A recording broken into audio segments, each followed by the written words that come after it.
One British family is volunteering to go back in time. Their destination, an ordinary home during the dark days of the Second World War. This country is at war with Germany.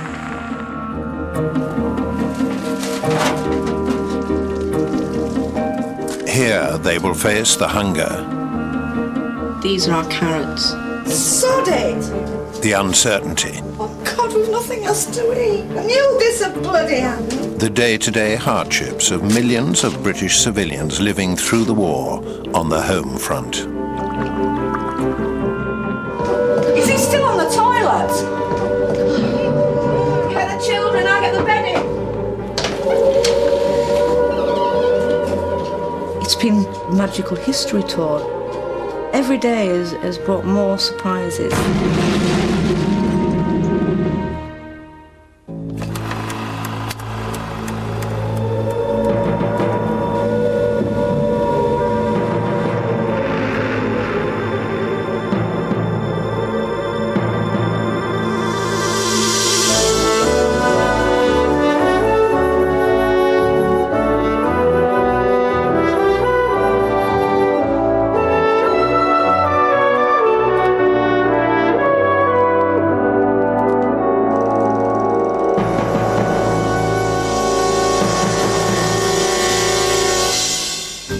The 1940s house was made possible by contributions to your PBS station from viewers like you.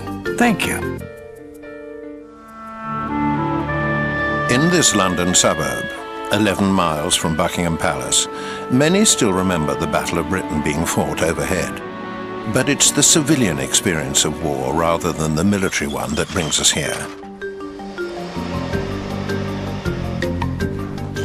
Over the next 9 weeks, we'll be finding out how ordinary people survived the years of conflict and paying tribute to the courage they brought to the war effort. Today, 17 Braemar Gardens looks like many other semi-detached homes in the London suburbs, but it's about to become a time machine. Inside and out, all traces of the 21st century are being removed.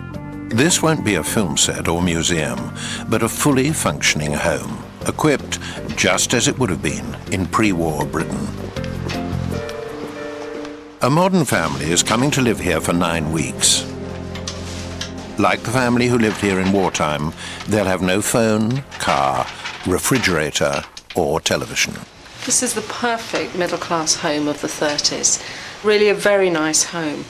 I've had to pull it all back together again, bringing all the things they need, from the cooker down to the toothbrush, everything that a home needs. Over 300 families applied to travel back to live in wartime. Hello, we're the Holloway family. Hello, we're the Solomidis family. We're the Granger family. We're the Labar family. I want to be able to smell the smells. I want to be able to use the everyday items that normal people use. It's that feeling of living on the edge as well, of having to survive. How did they feed their animals? I mean, do you get to such a stage where you look at the dog because you're getting hungry? After a 5-month search, we found the perfect family. I personally would like to do this project because my husband, throughout our marriage, has had, I think, an obsession with the 1940s. As you'll see, perhaps from the room, he would like to step back in time. It has been his boyhood dream.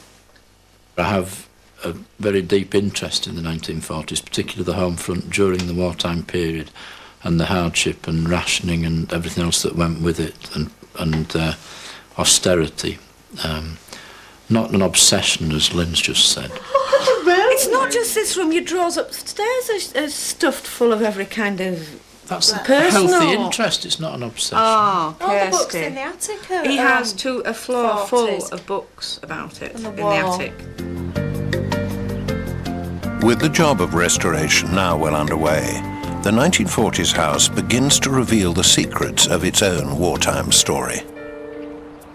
We bought this house because it was on the market. Then we had the survey done. We discovered there was some bomb damage to the back of the house. I was searching under the stairs and I found a black bag, and inside the black bag I found this family Bible, which looked quite old and quite interesting.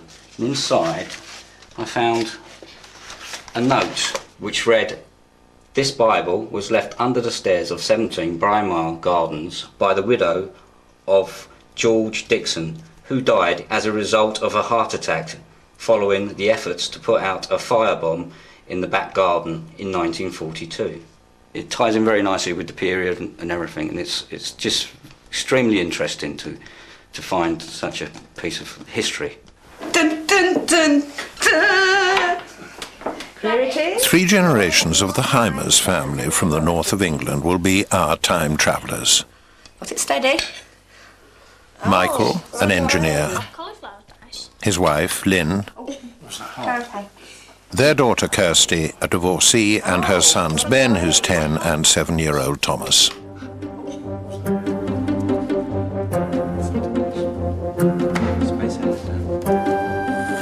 The Hymers' journey back to wartime Britain begins with radical haircuts.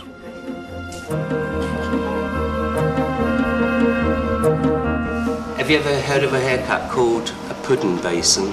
Well, that's what you're going to have, boys, because that's the way it was in those days.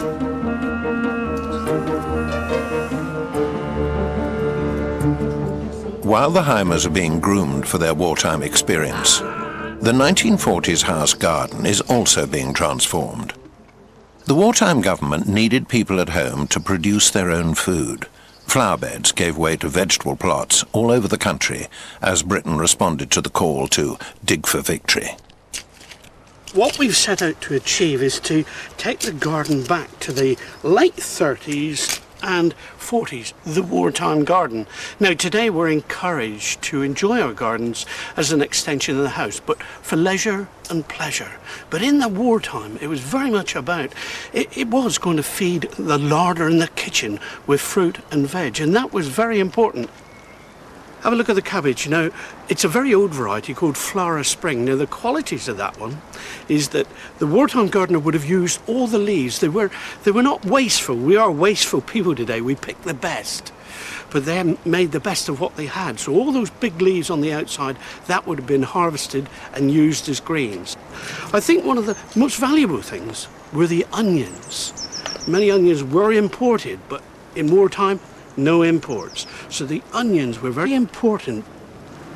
At the top of the garden, they're going to find some new inhabitants, some rabbits. And in the library, they're going to find this book. So I wonder how the rabbits will fare.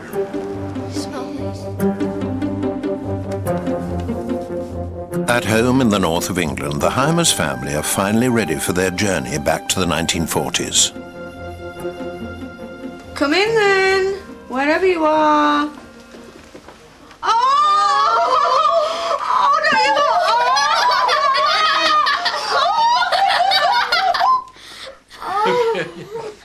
they look magnificent.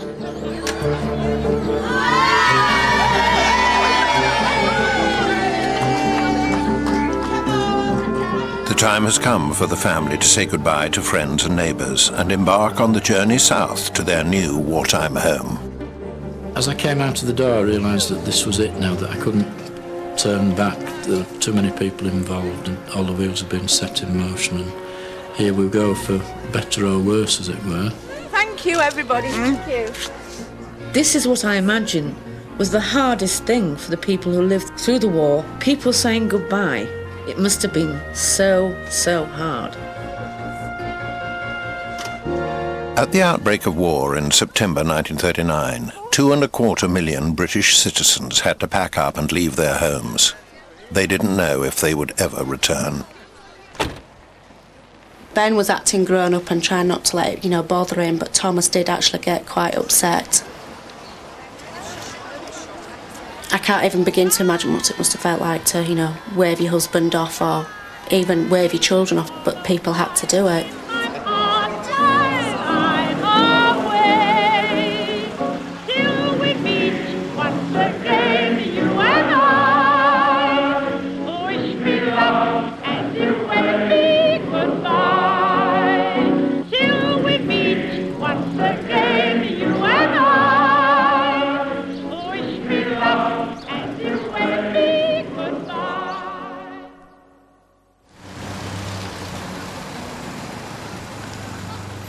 On arrival at the 1940s house, the Heimers are greeted by Marguerite Patton, an authority on wartime food and lifestyle.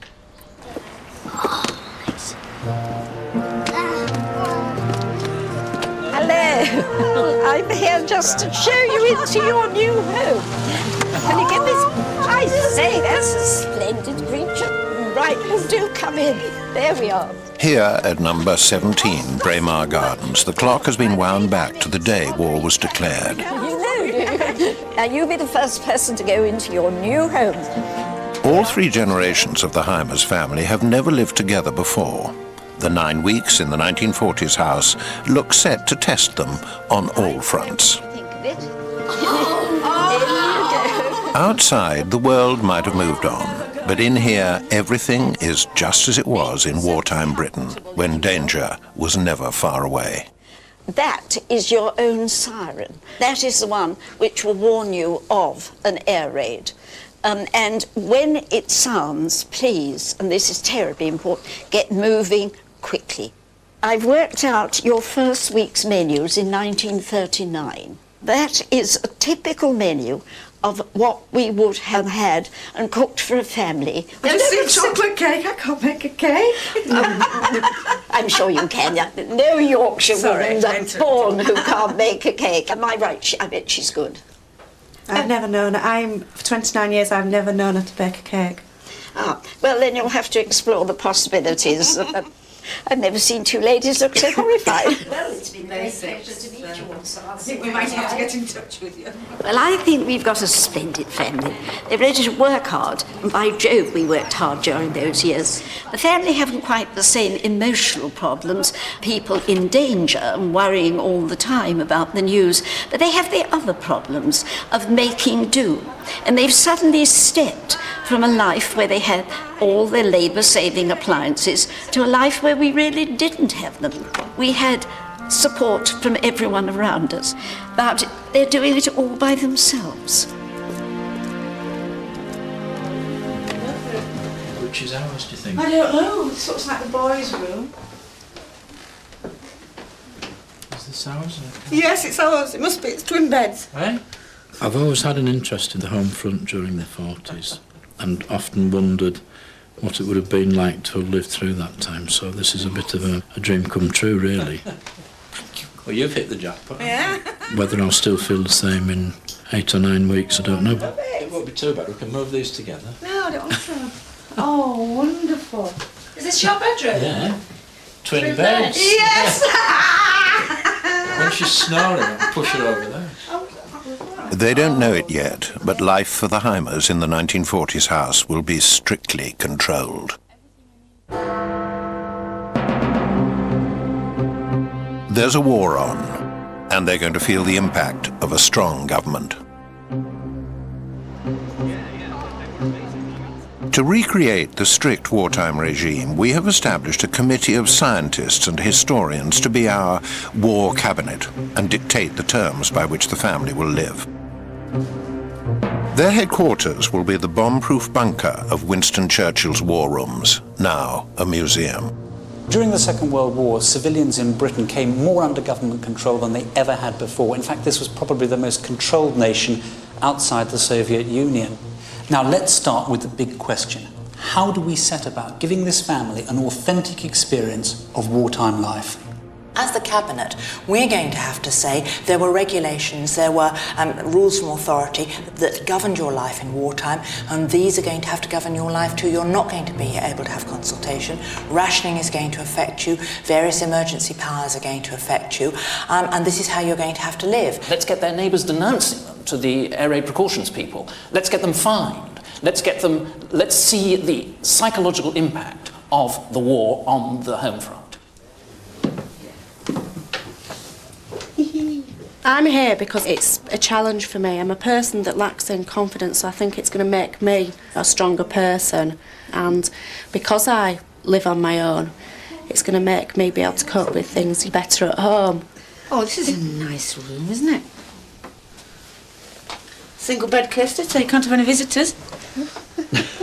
You won't get many GIs in there. I've got a window, I've got a room that locks. Won't get a GI through there.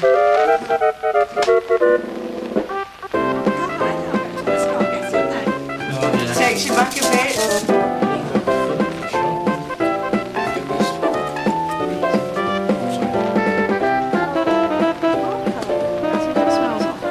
We've got 3 rabbits! Are these ones pregnant? It says youngsters will be ready in approximately 6 to 8 weeks. Hang on, how many rabbits have we got? 5.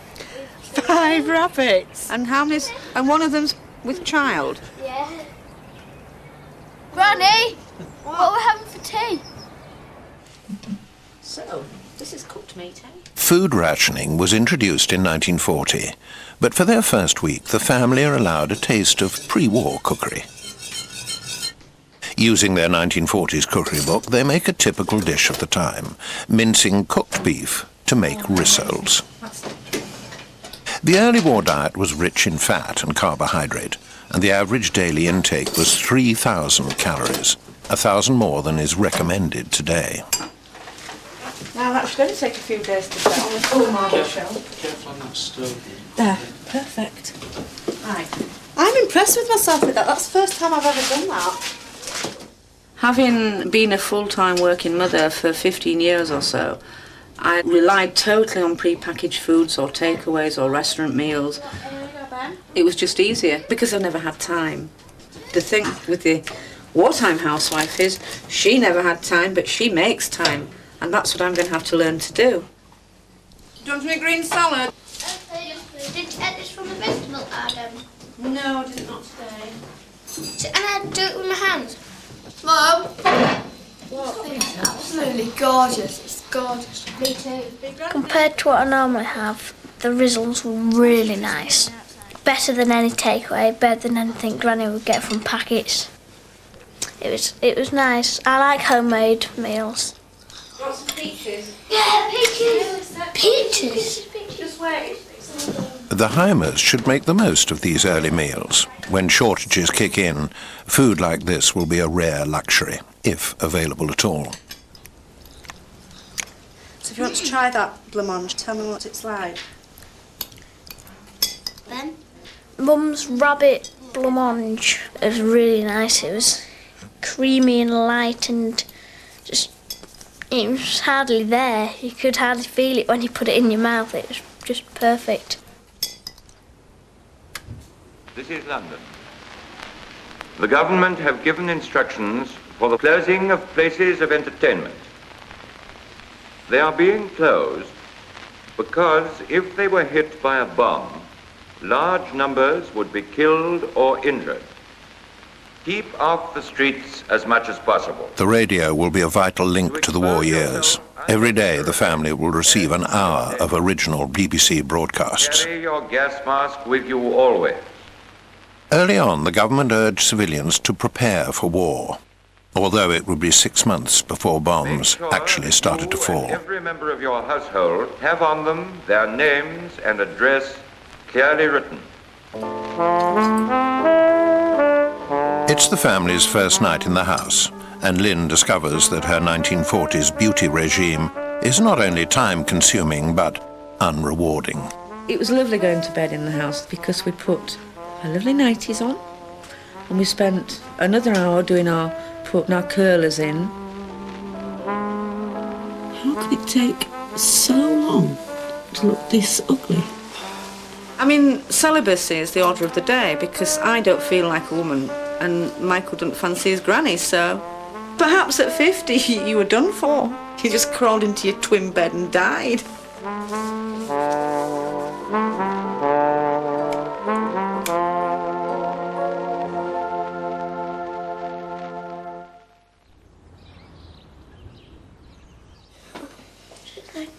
Terrible problem with these dressing rooms. They're a bit stiff, aren't they?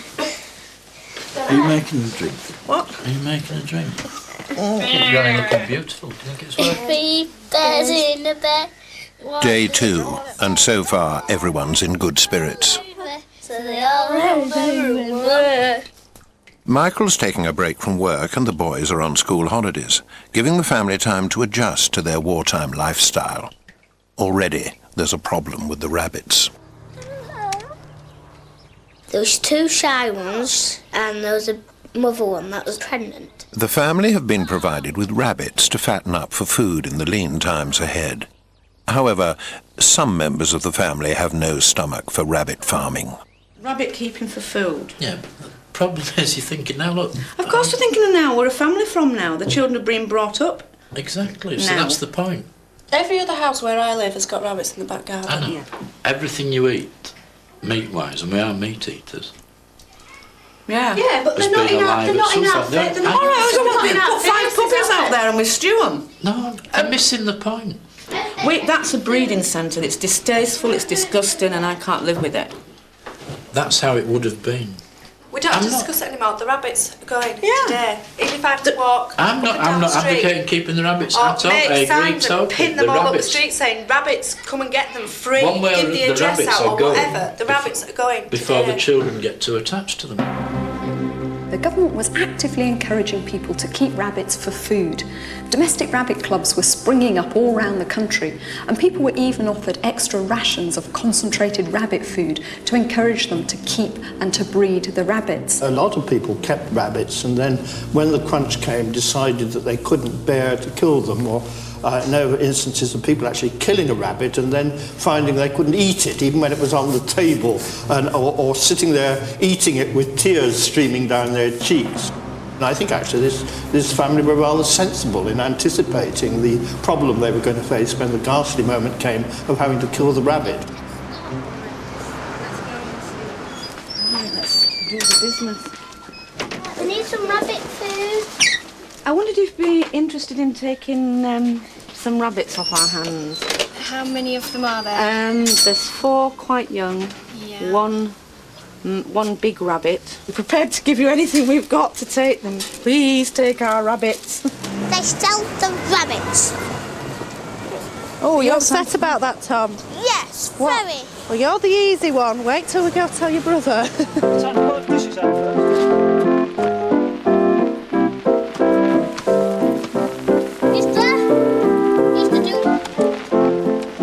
Rabbits were not the only pets to suffer. In the first 4 days of war, 400,000 Londoners had their cats and dogs destroyed.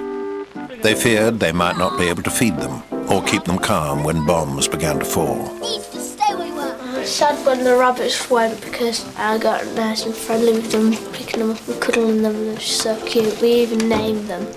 So I was sad when they went because I knew we wouldn't have another rabbit again. Annie, why did you want to get rid of them? Don't know.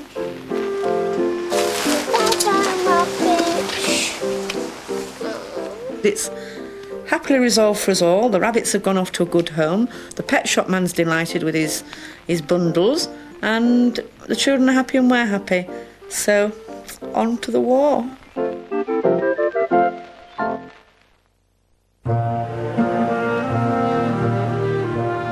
As well as a 1940s house, we've also provided the Heimers family with a 1940s shop tucked away at the back of a modern delicatessen.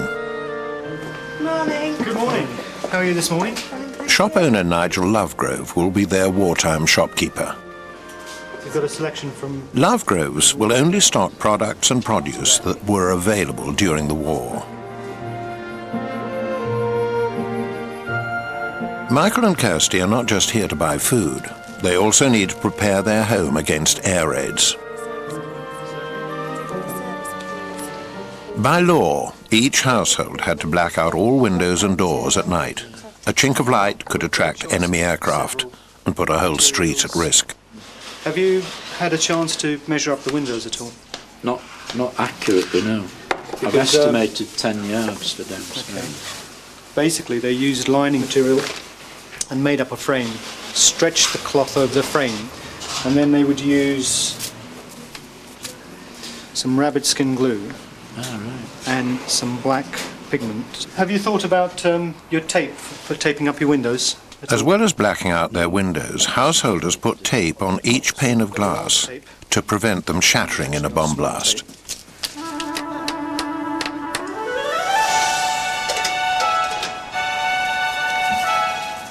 Government advice urged the head of each household to take responsibility for protecting his family. Just as in wartime, the Heimers have an air raid warden coming to inspect their blackout arrangements. They need to get going.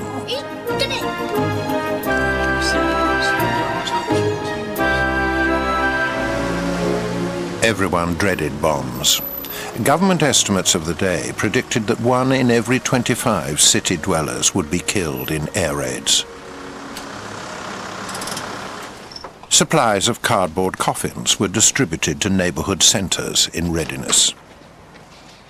At the same time, many homes were supplied with an Anderson shelter, named after the minister responsible for home security, Sir John Anderson. Anderson shelter. Where'd you like it? Let's see instructions. Wow, this is what I've been waiting for.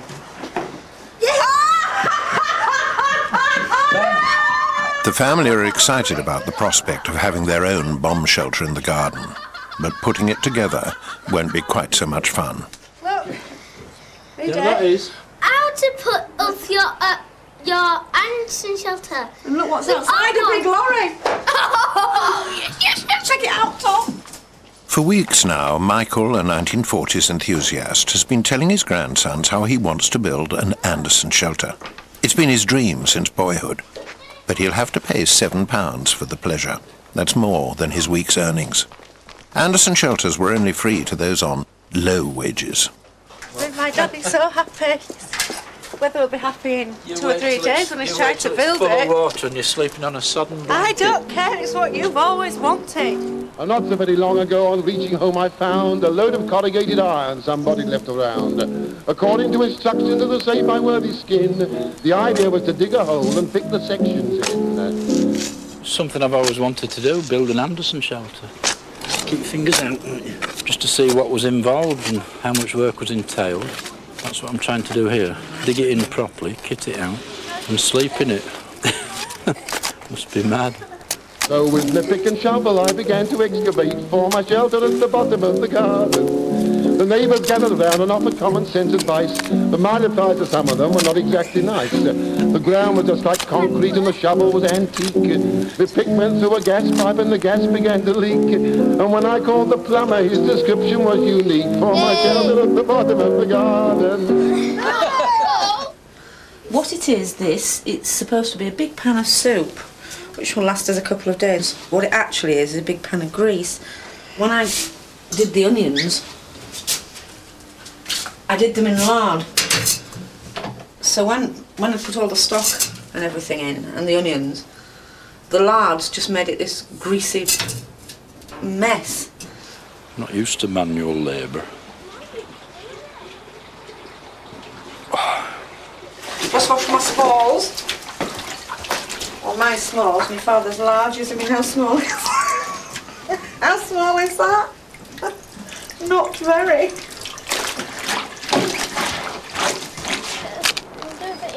Oh, Dad, it's full of stone.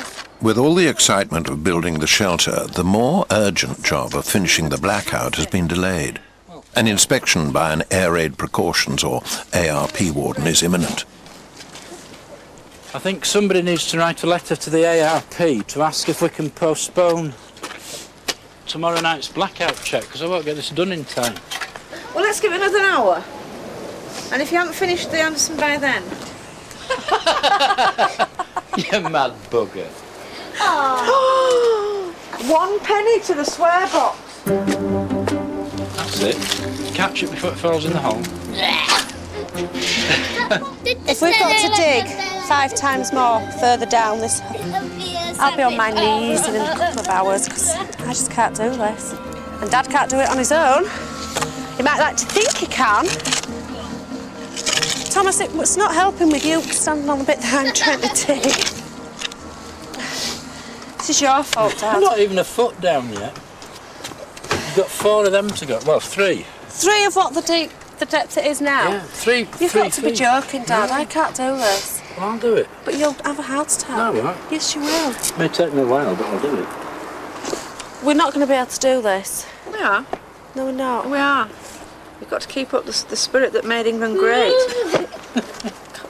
You couldn't just, in the wartime, sit back, posing on a heap of soil like a girly postcard and say, we're not going to be able to do this. We will do it. skimmed all the fat off it.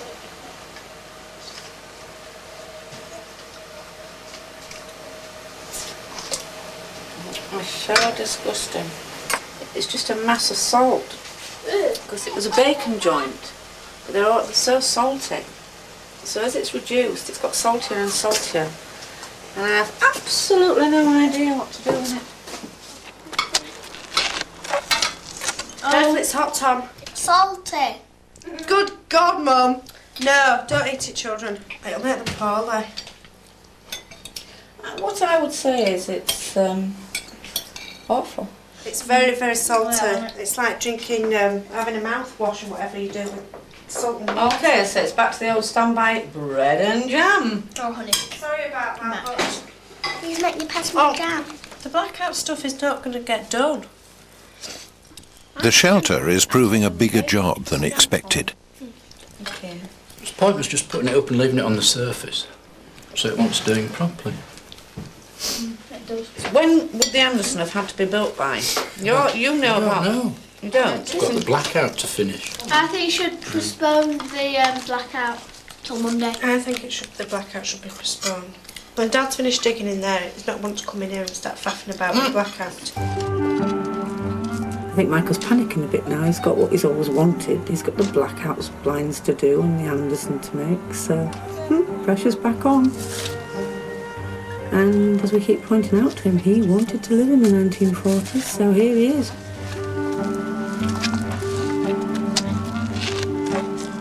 We can't realistically dig for several hours because none of us are fit. I would imagine people in 1940 were a lot fitter than we are now. Wartime diarists recall how the job of building a shelter helped break down English reserve. Many had to call on their neighbours for help. The Heimers' 21st century neighbours are showing a bit of the old wartime spirit. Big house. Yeah. Need an extra pair of hands. We do really don't. So I'm not doing that real fast, is that? Yeah, we'll have a dig. Yeah. Right out. Shall we come through the garage? Yeah. Right. We'll see you shortly. I want to go on and be called a whim. Whim? Wait, look how far we've done. How can you be called a whim, digging this lot? It's not something I would ask strangers to do. I did feel that we did need help, although I do feel as though it's looked upon now as if we've sort of like cheated in a way. But then again, I'm of the opinion that in the wartime, neighbours would all help each other. I know, okay, the neighbour offered to come in and help my dad dig the hole. I think that's what they would have done in the war, and although he hasn't got an Anderson for us to return the favour and go, build him, we could offer him something else, like perhaps vegetables out of our garden or something, and I'm sure that's what people did. That's the rhubarb.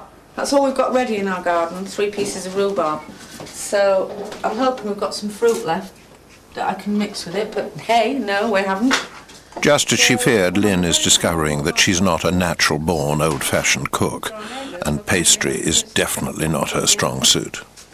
Just broken into pieces. What does that mean, Kirsty? It's too dry. It means you need more water. Water or butter or lard or something in it. I can't waste it. I've got to get it right. I mean, every 1940s housewife knew how to make basic pastry. Everyone, especially the housewife, was expected to play a part in the war by exercising economy. To control the supply and distribution of food, a government minister of food was appointed. Lord Woolton took charge of Britain's wartime kitchens. Good evening. It is to you, the housewives of Britain, that I want to talk tonight.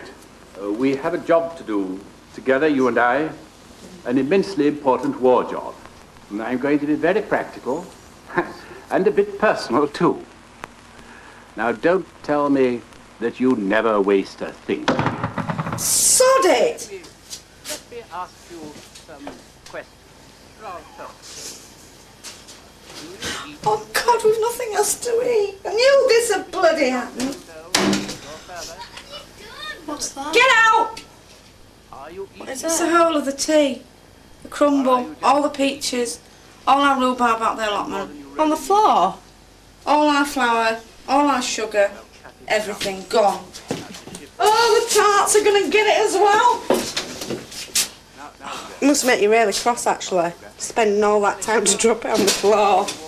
I was really looking forward to that. And there's absolutely nothing else for tea. So is it jam and bread again for tea? No, because I've used the jam. Oh, what we're going to have for tea? Because we haven't got anything else. That bit yet. Yeah? We've dropped the tea. Right, can you jam with or with the flour over? No, because I've used the jam in the tarts. It's our favourite. I'm just wondering if I can salvage the rhubarb. You're not picking that up off the floor. Would you? If you were in proper wartime? That's taken me all day to prepare. Oh no, I'm not eating it off the floor. You can't do this. We're going to have to swap roles. I can sew. There may be difficult days ahead of us, far more difficult than we've seen yet. We shall still need feeding. Do you want me to clear the floor for you? No. Things are going to get tougher, and I just hope I can cope with it. We have to get organised, and especially as things start to go wrong, which I'm sure they will as the war progresses. Be hungry, I'm sorry. We're not eating very well because, we're living on bread and jam. The only proper meal that we've had today was probably our Weetabix. That's the only thing, apart from bread and jam, that we've had. And we nearly had to have bread and jam again because Granny spilled all the food of the tea. Yeah, but she did. Well, now we've got a casserole which is going to take forever to cook. And if we're going to have tea at 9 o'clock at night. That'd be past my bedtime, wouldn't it? I want to go home. I don't want to go home. Well, I do.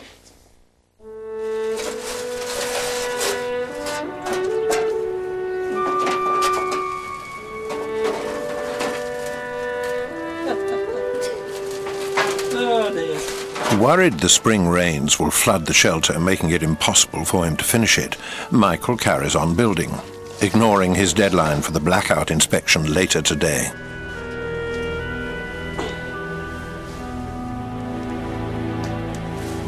Unlike her father, Kirsty is anxious that the family will be penalised if their blackout isn't complete. I think we should fine them, actually, if they contravene blackout regulations. I think the social pressures are absolutely huge. People took the blackout very seriously. They thought that if a chink of light was showing or you lit a cigarette in the street, then you really were likely to bring the German bombs down on that particular area, that particular house. The enforcement of these regulations was draconian. It's not just a matter of blacking out the windows. They have to make sure that every chink of light is stopped. And 80% of middle-class households during the first weeks of the war failed in this task. So it's a really testing operation. Is your blackout really black? Can it be detected? Don't keep lying on your back. Go out and inspect it. Is your blackout really black? Have you drawn that curtain? Here's the warden on your track. It's better to be certain. Is your blackout black? As we're starting to get more and more of the blackout material up at the windows, I am beginning to feel as though we're going to feel trapped in and penned in or whatever, and I don't know how women coped with it.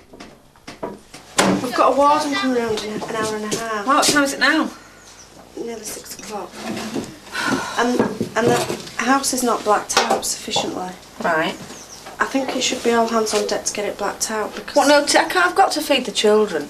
Well, coming up all hands on deck for half an hour. If the house isn't sufficiently blacked out, we're going to get really a hefty fine. Kirsty wants you to come and do a blackout. I think the three of us should concentrate on the blackout now. Right.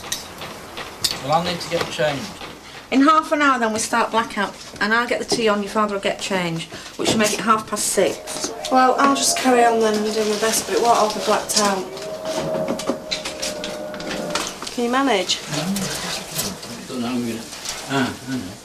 I don't like it, it looks like a slum. I want to go home. It looks as if we're living in total squalor now. Can't make this pretty. It's just getting darker by the minute. Going out into the garden where it's light. What time is it?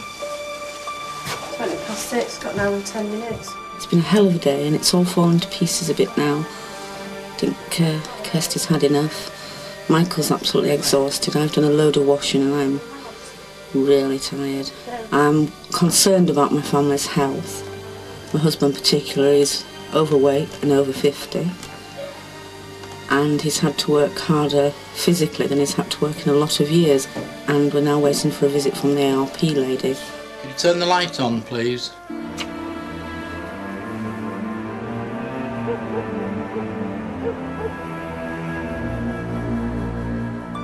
It took months for Britain's wartime population to adapt to the oppression of living with the blackout. But the growing threat of bombers in the skies made them increasingly vigilant. In some cases, neighbours stoned the windows of homes persistently showing lights. We haven't had time to do it properly, so we'll probably get a fine. And, oh, that sounds like the Air Raid Patrol. No, so it's icing on the cake time today, really. But, that's what we agreed to, this is what we agreed to do.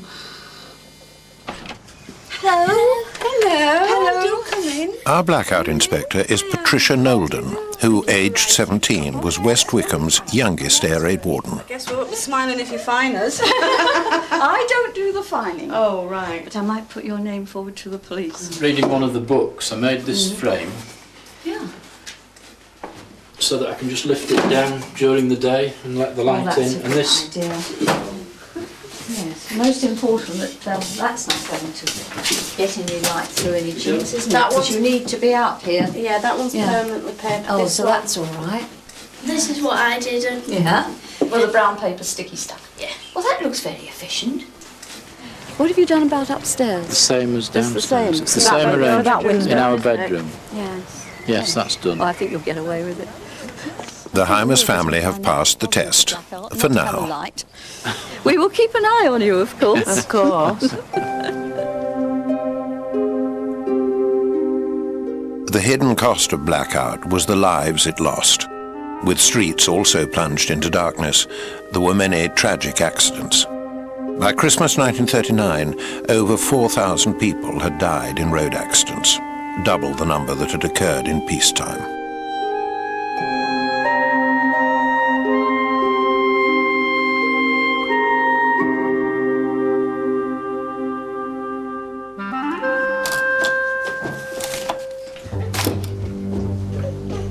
Mum, the newspaper. It's 10 days since the Hymers moved into the house. Now the War Cabinet have decided to accelerate their experience by advancing events to the start of 1940, 4 months into the war. Lynn? Where are you? Something come through about rationing.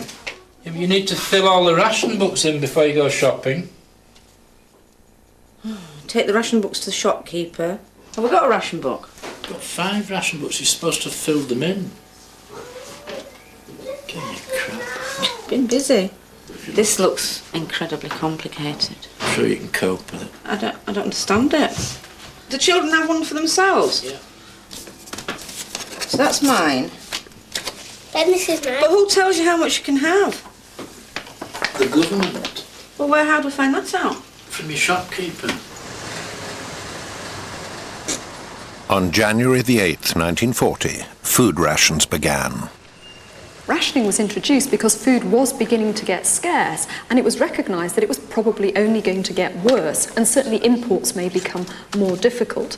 The war was not going to be over quickly, and it was important to ensure that people had access to all the essential foods and that there was an even distribution across the country. Yeah, but rationing, of course, was really popular. I mean, people petitioned the government in favour of rationing simply because it represented fairness in a people's war. How are Is this you? bad news? Bad news in... I'm afraid so. Look at the shelves. 1 week. Not a lot left. Oh my goodness, look at the shelves. It'll vary, I think, with as time goes on and more things become available, some things will disappear. I just think it's can't because believe it's- it's made so much difference to your shop. All the vegetables now are basically homegrown, what we can get sourced from our local farms. Can you is see in anything short else supply. that's missing? Sweets. All the sweets have gone. No, sorry, Thomas. When will you be able to get sweets again then? No idea. What you've got there on that tray, I've measured out to what you're supposed to have What per about person. children, Mr Lovegrove? Is that one adult's rations? That is one set of rations per book. Unfortunately, along with the rationing, all the prices have jumped up. They've jumped up about 15%.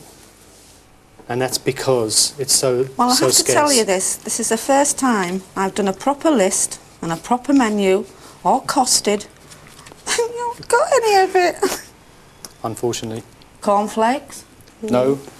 No cereals at all. Well, we'd have cereal and more jam and bread. You'll have to have some nice toast.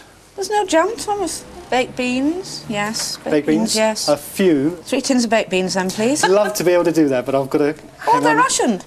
Well, I've got to think about all the other customers as well, so we're sort of putting it out slowly.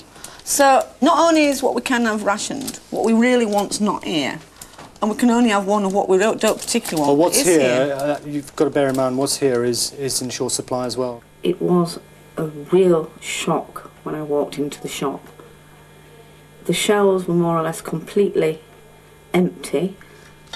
If that had been a real situation, I think I'd have just burst into tears, because it must have been horrendous for them.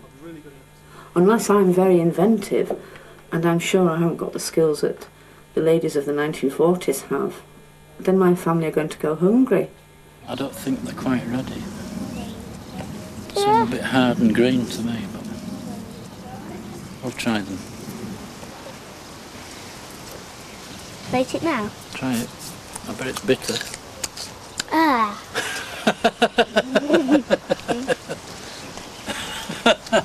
I taste like sour grapes. They're not ready. They're not ready. There's no OXO. I've got no stock cubes of any kind. Oh, porridge. Lynn's options in the kitchen are becoming limited. With no garden produce available yet, like the wartime housewife, she's going to have to be highly resourceful if she's going to feed her family. This is leek and porridge oats and mushroom ketchup and Marmite with corned beef. How that'll work, I don't know. I have found a pastry recipe from the Wartime Cookbook, which is a no-fat pastry. I've also seen a recipe for potato pastry, so I'll try both of those tomorrow. Now I know what I've got to do, or I think I do till I get to the shop. Might all change tomorrow.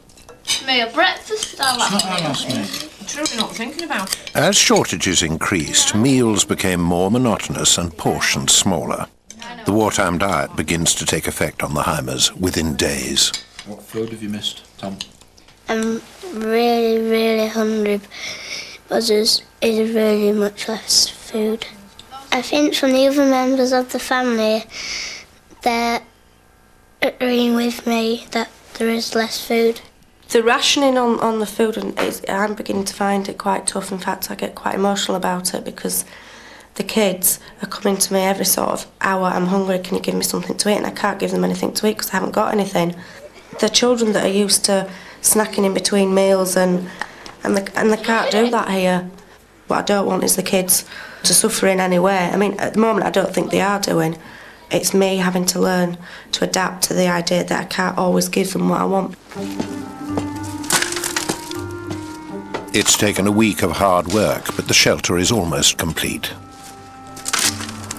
I'm sure we'll all be all right inside here once I get it kitted out and make some furniture. Ben will certainly like it. Thomas will like it because he'll see it as an adventure. Kirsty won't like it because she hates spiders and worms and things, and I'm sure there'll be plenty of them inside. And Lynn won't like it because it'll be dark and cold, and she won't be able to do her hair. I probably won't like it either. Don't relish the thought of using a bucket in a 6-foot confined space. Ben, what's the first thing on the list? Candles. Should the worst happen, people at home were urged to prepare an emergency box to be kept handy by the back door. It was to contain all essential supplies. Yes, that's candles. Toilet paper, playing cards, You books, don't need toilet kit. paper. Wow. We're not doing stuff like that, are we? Well, what happens if you're caught short? No way I'm dumping in a pocket. You don't know that, do you? I bloody do. I'd sooner take the chance with the bombs. Possible. I'll get the toilet paper, Mum. Just as the Anderson nears completion, I begin to wonder if we'll ever have an evening sat relaxing. We'll never know when we have to get up, pack everything, grab the children and go. We never know when it's going to go off, which is how people would have been in the war, and we don't actually know when it's ever going to go off. And yeah, I do sit in the back and think, you know, what would I do if the siren went off now? Would I put a towel around me and run out into the garden?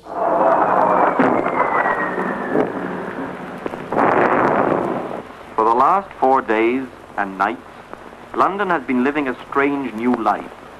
By day, a life interrupted by short warnings and raids, and at night, long hours of waiting in the shelters. We can take it. If he thinks he can win the war by bombing women and children, he's found a big mistake. The noise that you hear at the moment is the sound of the air raid siren. I'm standing here just on the steps of St. Martin's in the Field.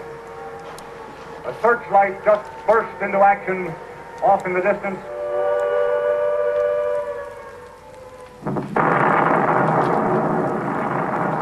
In wartime, sirens warned of impending air raids.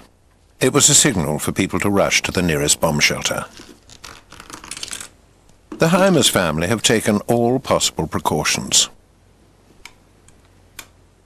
The time has come to put their preparations to the test.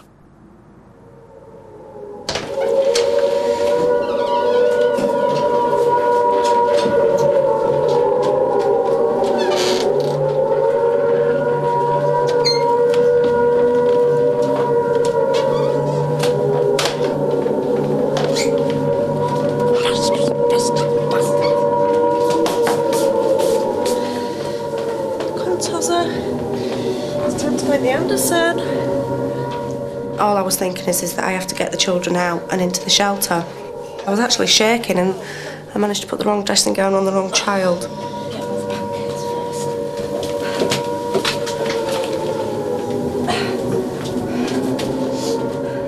I went onto autopilot, and it was the strangest, most bizarre experience that I've ever had. It was so, so real.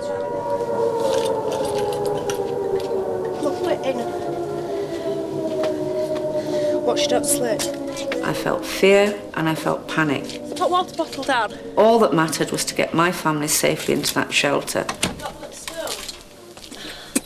Right. Sorry, it's the candle smell. Right. Can't put a chair up in zero space. Little kids have got up from a deep sleep and you're whinging about where to put the chair. Bloody whinging. You wanted to do this. You Lying wanted down to my step neck. back to 1940. Yeah, great. I'm not complaining. I don't. There's a proper leak there in the middle. It's raining a lot, you know. Well, I haven't sealed it yet, have I? Of course it hit home how it must have been for the women who got their family into shelters. And if it shocked me, what must it have been like for those women? My heart goes out to them. I mean, it must have been absolutely horrendous. People were grateful for their shelters. 57 consecutive nights of bombing occurred in London during what became known as the Blitz, and not just on central London.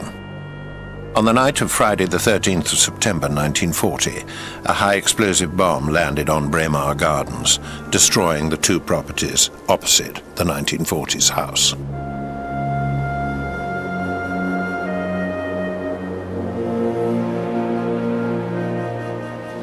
I volunteered to do this. I feel terribly guilty. This is my fault. And I am having great difficulty watching my grandchildren almost crying with hunger. War is really not a good game. It's a lot of hard work, especially for the elders.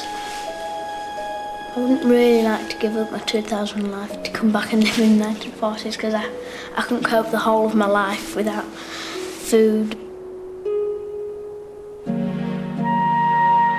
I think things are going to get harder. I think we're going to have more and more taken away from us. I find it hard when it's connected to the children.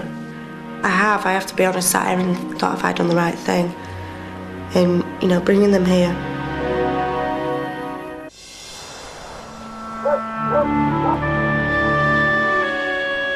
The Heimers have spent 3 long weeks finding out what home life was really like during World War II. They're now moving into the mid-war period. In early 1941, the focus of the war had moved, leaving Britain relatively quiet. I need this letter. But to Mr. Nobody. But the German bombers were never far away, so the blacking out of windows remained a vital defence. Oh no. ARP, Air Raid Patrol. It's been brought to our attention that certain irregularities have occurred in relation to your blackout. We have received 2 reports indicating the showing of light from 17 Braemar Gardens. First occurred last Friday evening when the back door of your property was left open and light left on in the kitchen. That was a bloody air raid. I mean, who cares about lights in the kitchen if your house is going to be bombed? At a meeting in Winston Churchill's war rooms in central London, our wartime cabinet is in session. It's their job to impose the strict government regulations of the day on our family. This is a major infringement. I mean, a great lighted window that might act as a beacon to German bombers. I mean, given that smokers in the street just striking a match to light a cigarette were prosecuted, so something's got to be done. It was, of course, just as much an offence to show a light at any time. It didn't have to be during an air raid warning, that perhaps made it particularly bad, but any time after blackout. I think this is a question of certainly a £3 fine and perhaps a £5 fine at this stage. It doesn't sound a lot, £3. If your wage was only £8 a week, that puts it into perspective. It's only a true reflection of what happened, I suppose. You're told what to do a lot more than we are now. I was really cross about the letter because I felt it was very petty. I was just trying to get my children out of the house safely. It didn't even occur to me to think that I had to turn all the lights on before I opened the door and get them out in the darkness.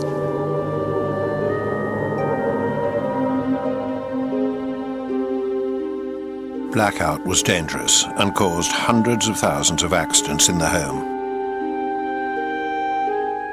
Just a few streets away, a young mother fell down the stairs to her death as she was rushing to comfort her child in the darkness.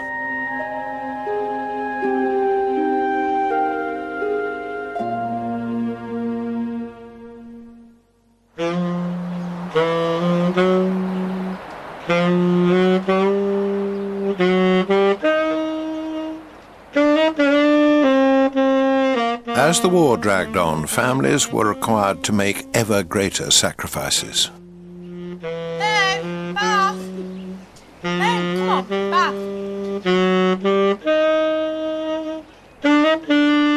Like so many husbands in wartime, Michael now has to leave. He's returning to work in the north of England. For the next few weeks, the women will have to cope on their own.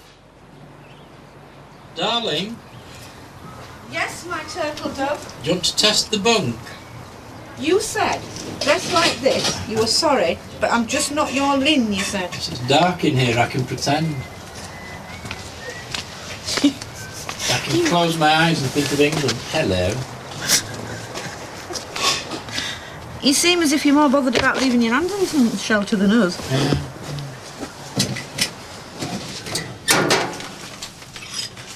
My concerns about my dad going tomorrow is the fact that it's just me and my mother and we're going to have to cope with whatever. I mean, I've taken on the responsibility of trying to keep the boiler going.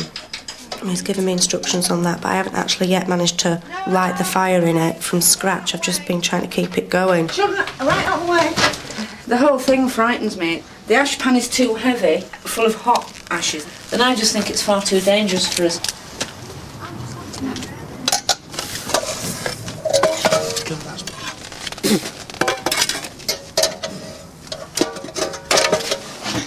I live on my own, so I try not to rely on anybody, but I do know at the end of the day I can call upon my dad if, you know, I've got a problem or whatever.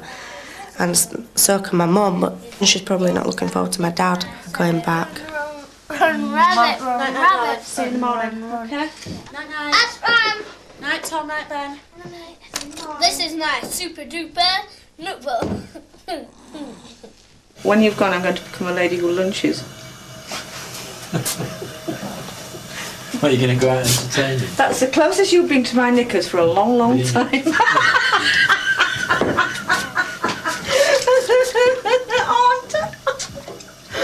It hardly inspires They're one, not mine, does they're it? Kirsty's. Huh?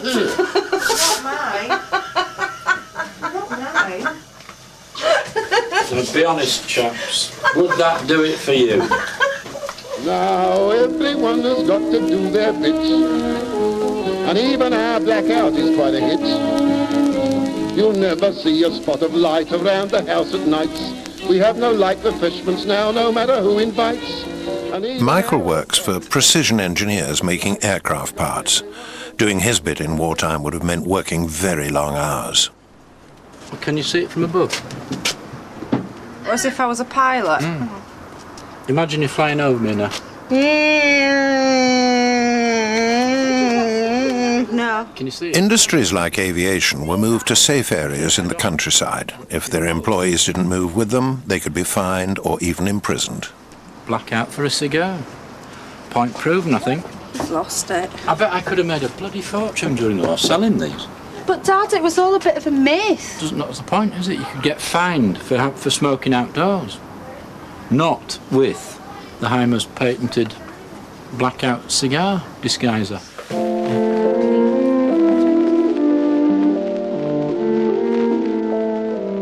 Lynn and Michael were teenage sweethearts. They've been together since she was 14.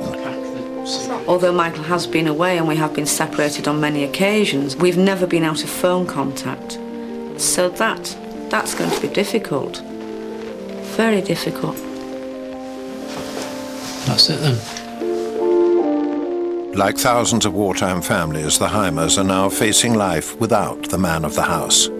Kirsty and Lynn have tough new challenges ahead.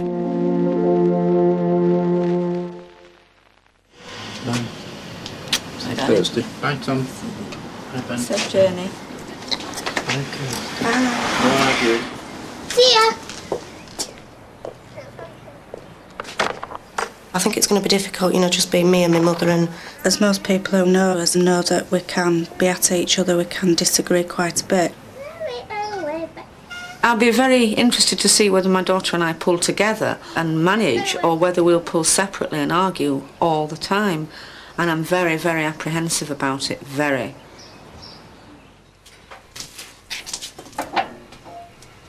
It's going out. It's going out. I need to shut that as well. It's going out, so I'm just going to have to let it go out, and then I'm going to have to empty it all out again. Try again. Put loads of sticks, and I've got a real blaze going. I've got a real blaze going, and as soon as I put the stuff on, it just goes out. If I don't get this boiler working, then I won't be able to wash up without boiling a kettle. I'm going to stay here. I definitely won't be able to have a bath. The children won't be able to have a bath. I'm not going to let it beat me. Even if I have to stay up all night.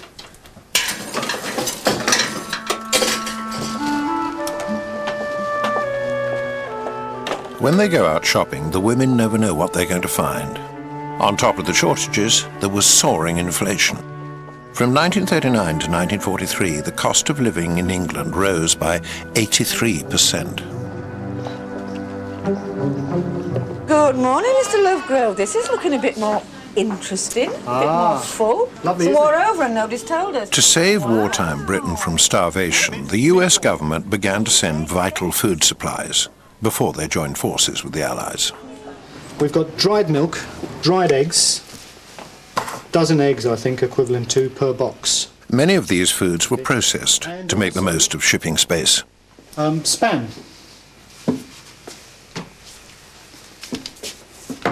And that basically stands for specially pressed American meats. Now, this is where the new system of points rationing comes in. That's right. The points system really allowed far more choice and flexibility in the range of foods that housewives could choose to buy. It was also a very clever system because by increasing the number of points you needed to purchase a particular food, government could discourage you from buying those foods which were in short supply, and by dropping the points could increase the likelihood of you purchasing those they had plenty of. Yes, and it made it look as though there was more on the shelves when in fact the shortages were getting worse. That's right, and from now on in, I think the family are going to have a pretty tough time of it.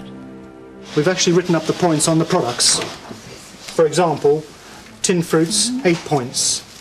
Golden syrup, 4 points. The weekly points allocation was 5 points per person, and this didn't get you very much. Peas, 4 points. I can see the sense of the points. It would be to stop people who have money buying up all the decent things in the shop.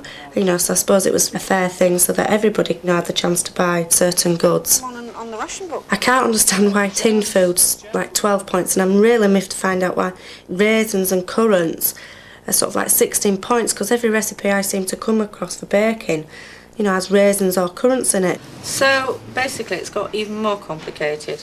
I now not only have to sort out the rations, which goodness knows I've only just got used to, sort of. I've now got to sort out the points system, all this stuff that's coming from America I can only have every so often, and all this without a calculator. It's taken Lynn and Kirsty almost an hour to do their shopping. With wartime queues, it usually took 4 times as long, and often housewives returned empty-handed. Total war demands that all the strength of the nation shall be hurled against the enemy. When my grandpa's away at work, I feel there needs to be another person in charge, another man, and I am the oldest male when my grandpa's away, and I am responsible. The battle for fuel. It is a battle on the home front in which every man, woman and child in the country must play a part and do their duty. What you need are battle orders. In your papers this morning, you will see a message from the Minister of Fuel and Power. I've never had a paddle before. It's exciting, isn't it? Dear Ben, I'm writing to you as one of the Wartime House War Cabinet about the fuel savings campaign. Ben has been given the job of fuel warden. From the tables in the papers, he has to calculate the family fuel target, the recommended allowance for a household their size. Something that was widely recommended was putting a plimsoll line round the inside of a bath to save hot water.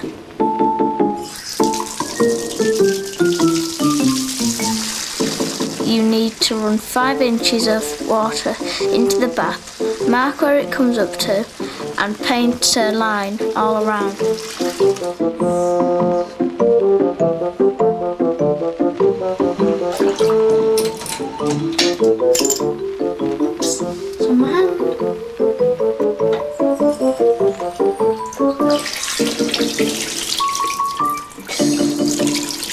I've been sent waterproof paint at Ben's Household Tips. Never open a can of paint with tweezers. Or, a point for the factory owners, don't fill it too full.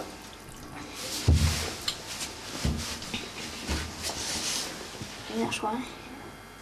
Just need to do a basic line going all the way around.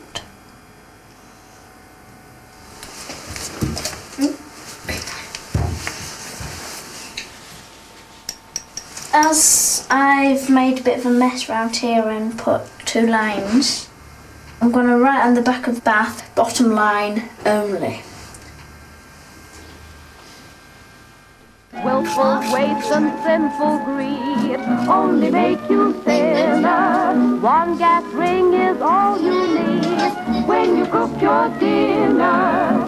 Cabbages and cauliflower. Because it was very hot yesterday, the milk's actually not very good. It's just about sour. The children won't drink it. We can't use it for cereal. I don't want to waste the milk. I don't want to throw it away. But it can't be used in anything else other than a sauce. I've also got some cheese that's gone a little bit mouldy, which under normal circumstances at home I would have thrown away. But Now it'll make this sort of rancid style cheese sauce. Granny, how long until tea time? Pardon? How long till tea time? Don't know. To take things out when they're ready. I'm not following any recipes, so I can't give you a time. Why are they not in the boiler? Being hungry is awful. Your stomach has this awful feeling of turning around inside you. It's a horrible feeling. And your throat completely dries up and you can hardly speak. Granny, how many minutes? I don't know, Ben. 2. I'm the man of the house, and I say it's going to be 2 minutes. We're the man of the house. You're not a man of the house. I'm a man of the house. You're a child of the house. I'm a boy of the house. You're a woman of the house. I'm not. Mummy, Ben just called me the wimp of the house. Ben! You come in the kitchen? Keen to stick to their wartime regime, the children volunteer to take packed lunches to school. But there's been a problem. So, is this all you had? Yes. You haven't had anything else? There are my own sandwiches that I had. And you've had your apple? Yes. And your flapjack? Yes. And your jam tart? Yes. And nothing else? Nope. Benjamin? Nothing else out of my lunchbox. Have you been eating other people's sandwiches? Yes. How many? Half a butter sandwich and half of a ham sandwich.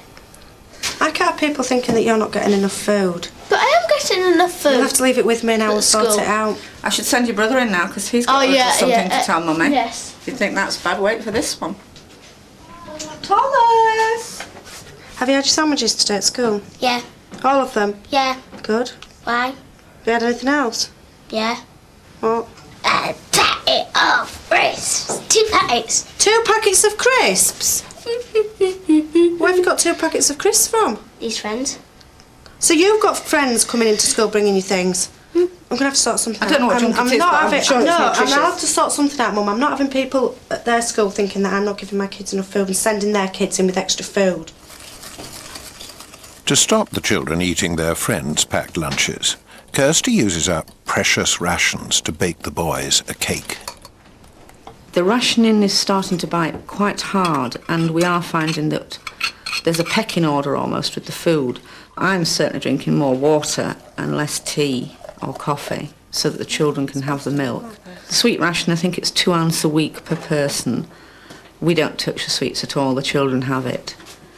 If we're lucky enough to be able to make a cake, Kirsty and I don't touch it at all.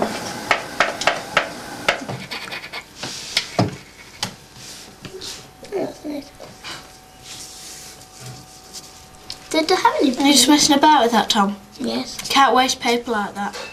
You know? No, you can't. It's the law, actually. Is it? Yes.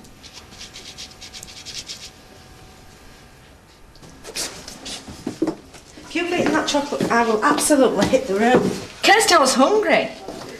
Have you eaten some chocolate cake? Just a little.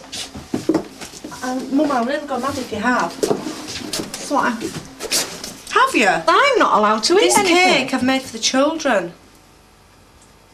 But I know, and everything's for the children, I understand that. But there No, comes not a point everything is where for the I children. have to eat more than just dried bread. I know I've hit a bit of a raw nerve with this business about being so tight over the food, but... Do you mean it's just unbelievable. It's like parent abuse. I'm not allowed to eat anything. You can have my milk ration.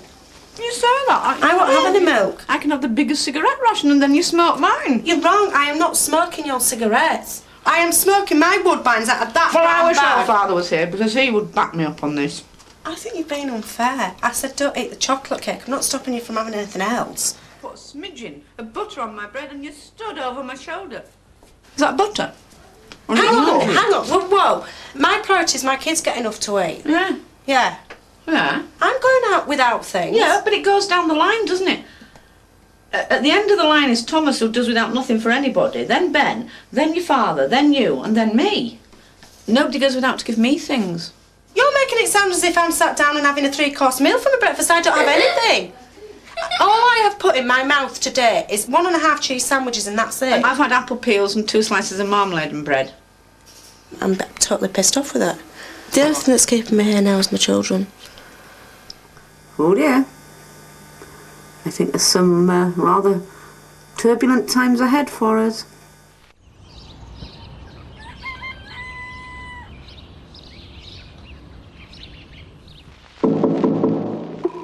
Every day, Ben has to work out how many units of gas, electricity and coal the family uses. Put in what I think we need for... That's it? I'm saying that. You have to cut down them. He has to make sure they're keeping to their fuel target. We've used 12 units this week, and that's only from one day. Which isn't very good, really. And why did you give us two a bath at the same time? Together, in the bath? Yeah. That'll save water. And it'll save water, and then you can put in. No, Mum will be in there first. Mate. Look at the colour of it. What makes you think that I want to get in your bath water?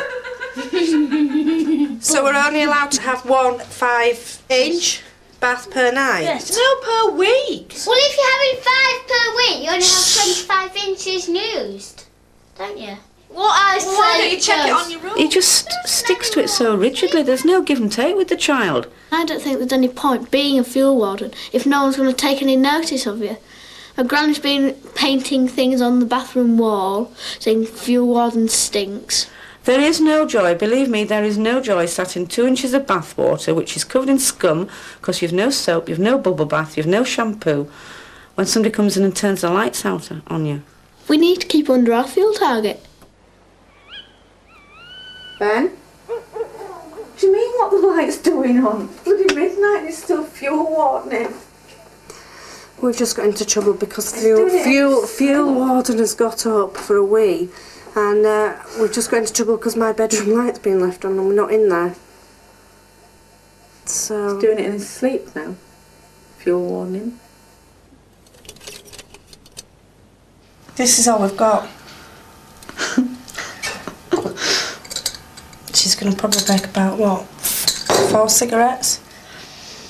The shortages are now beginning to hit where they really hurt. With tobacco supplies fast running out, Lynn and Kirsty are reduced to rolling their own cigarettes. I know it's something I should do. Stop smoking, that is. I just can't. And I can't at the moment without the modern patches, without the availability of food or something to nibble on. And no, I'm not going to nibble on a carrot because I hate carrots. Well, let's be realistic. You know, when I was pregnant with Thomas, I didn't stop smoking. If that didn't tell me to stop smoking, then nothing is going to tell me that I've got to stop smoking. There is a simple solution to the cigarette shortage problem. Let women stop smoking. If they give up the habit, their health will be better, and tobacco will be available for those for whom nature intended it. Our fighting men. The forces got an enormous number of cigarettes, even if you didn't want them. I mean, I was a non-smoker in the forces and got a free ration. The media, of course, were blaming women for this shortage of cigarettes. Women had smoked before the Second World War, but during the war, the incident rose hugely. In fact, by the end of the war, nearly half the women in the country were smoking.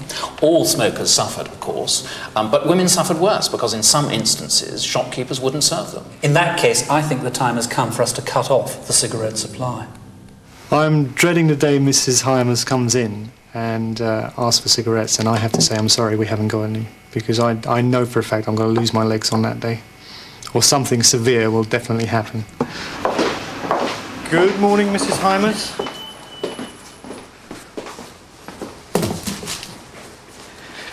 What can I do for you this morning? Mr. Hymers, all right? He's very well, thank you. And the children? Very well, thank you, Mr. Lovegrove. I'd like... What have we got? Anything? Yeah? Everything that you can see. All right. Cigarettes. What? Unfortunately, no, we haven't got any cigarettes. At this moment in time, we can't get hold of any. I promise you, if I get any cigarettes in... I talked to loads of old people, and the shopkeeper they could always get hold of it if it was only 10 cigarettes. I know. Can I just serve my customer? I'll be 2 seconds. Oh, cool. I'll grab that phone. Hang on. Get the phone. Good morning, Crumbs. Speaking.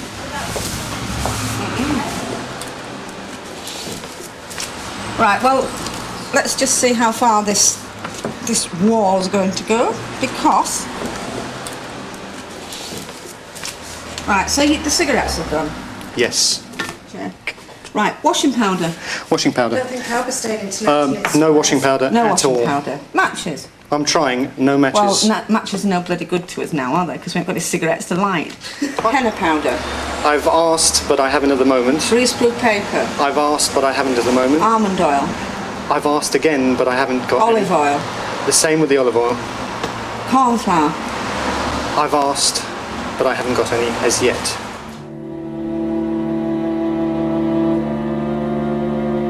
We are aware all the time of every single aspect of wartime economy. I have a tiny bit of cold cream left.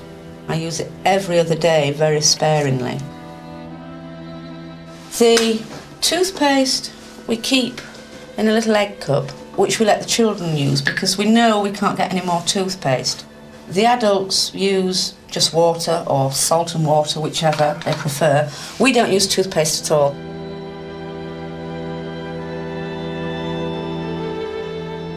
We don't have shampoo. We wash our hair in just water, and not as frequently as we would perhaps at home. The toilet roll, now at home we'd normally have probably 5 toilet rolls a week. Here we use 1 a week, and this is because we are constantly aware of the fact that paper is in short supply. The soap liquid that's left on and around the sink I would use to wash my hands with. The washing powder's now gone, and it's hard water, so you never sort of get anything other than scum. I haven't seen a bubble since I left home. I don't want to be in the 1940s anymore. I want to go home. I want to go home. I want to smoke cigarettes. I want to eat decent food and rest. That's what I want to do. To add to the misery of having no cigarettes for the next few weeks, Kirsty has now dropped the lawnmower on her foot.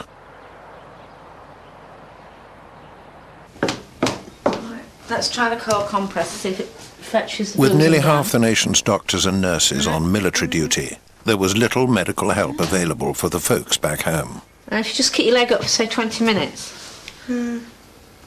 I don't think there's much else we can do, really. But my big toe, I just can't feel my... You know when something feels really numb? Kirsty's bruises, though painful, should soon heal. You know, as it went down I'm the not road. saying I dropped it from a great height or whatever, but it dropped. Yeah, and then rolled. We can't have them sitting around feeling sorry for themselves at a time when everyone was being urged to do their bit. Or what they could do, of course, is to do some voluntary work. I mean, over 1 million women joined the Women's Voluntary Service, the WVS. They escorted evacuees, they ran nurseries, they ran mobile canteens at bomb incidents. Don't forget, they really were in the front line during the Second World War. Nearly 250 members of the WVS were killed. Their motto was, if it needs doing, the WVS will do it. Our wartime cabinet have decided that it's time for Lynn and Kirsty to do their bit for the war effort.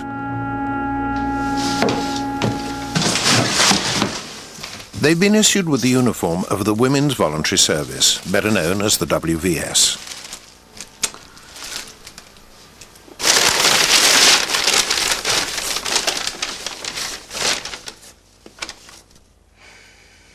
Dear Mrs. Hymers, the Women's Voluntary Service was founded in 1938 to help with the war effort. Members of the local community will be in touch with you shortly to advise you of the jobs that we have chosen for you. I feel sick when I think about the work we're going to have to do in the voluntary services. These days, in the year 2000, you know exactly what you're going to do when you apply for a job. You know, to a certain extent, what the job entails. We have no conception whatsoever of what we're going to be asked to do in the voluntary services, and that makes me feel really apprehensive. Lynn and Kirsty are to be given voluntary jobs, similar to those done in wartime by the Women's Voluntary Service. On the door, not there.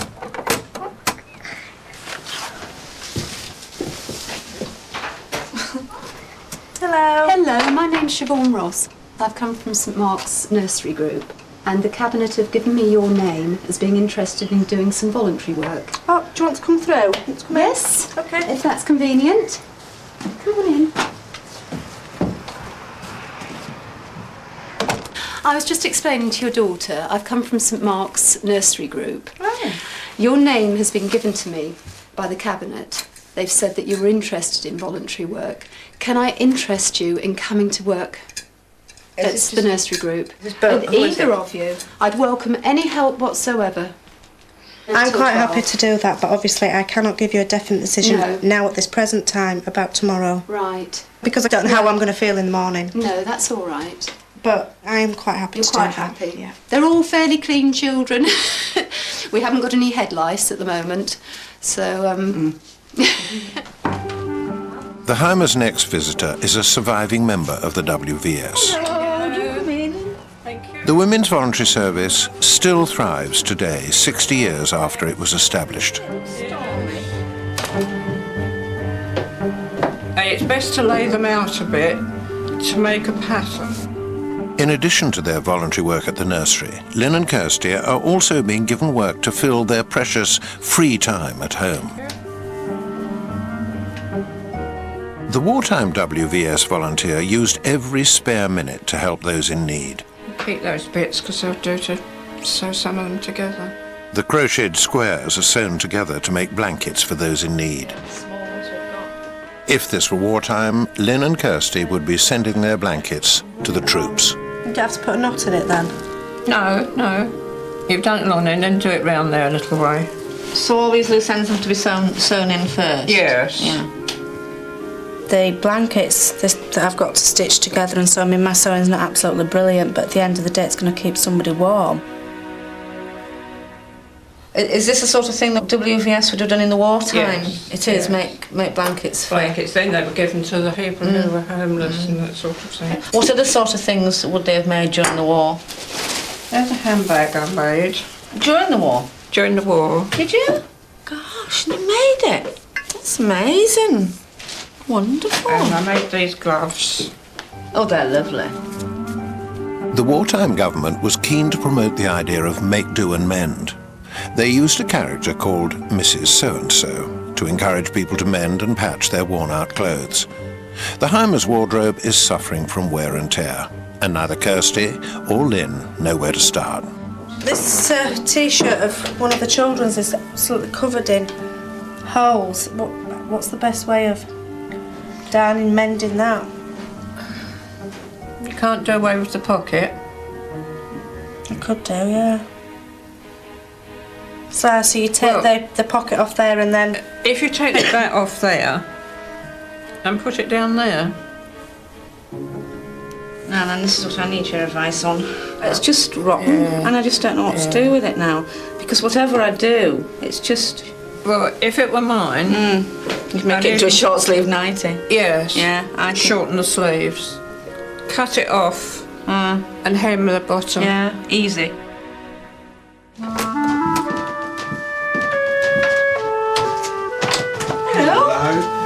I'm been asked to call on you by the Cabinet Office to discuss some voluntary work I'm your woman. While the wartime WVS collected for families who'd been bombed out, Lynn and Kirsty will collect for the local charity shop, adding to their already heavy workload.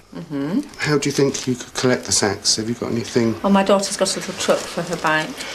Which you can't pull, so don't know how that one will go, but I shall work around that one. We'll just do what we can for you. Excellent. That's all I can say at this moment in time. Excellent. Bye-bye, thank you.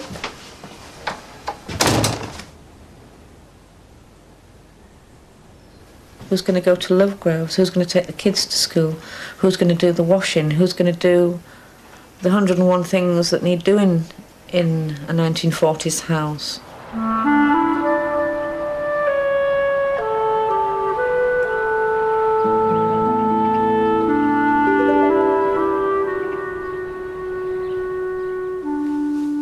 Part of me wants to go home, part of me wants to stay and do better, because I feel that there's been some failure here.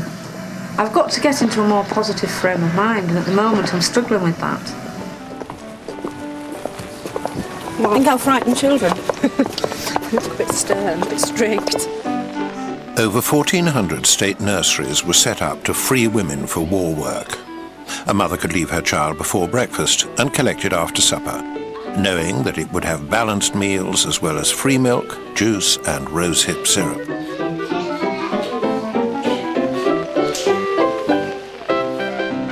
Women were encouraged to have more children, and pregnant mothers were given extra rations. The birth rate went up by 22%. Some doctors even advised having babies as a cure for wartime anxiety.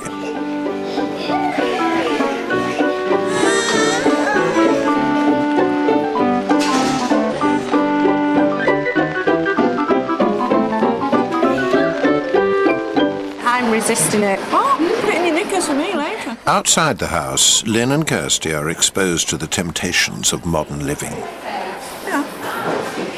And a cup of tea or coffee for you? In wartime, this cake would have used all their points ration for at least 2 months. What's more, sugar was in such short supply that it was illegal for bakers to use icing.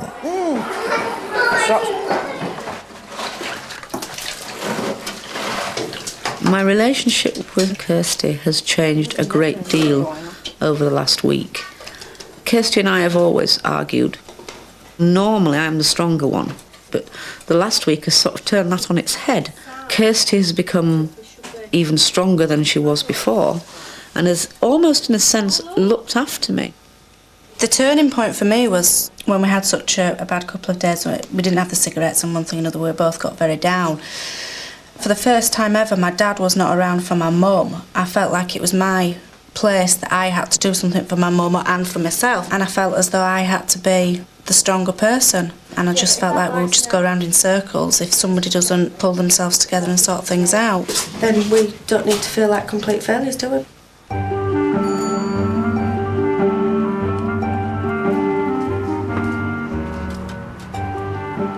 I think collecting the scope bags is a worthwhile experience because at the end of the day it is benefiting somebody else. I don't mind the hard physical work because women in the 40s would have done physical hard work.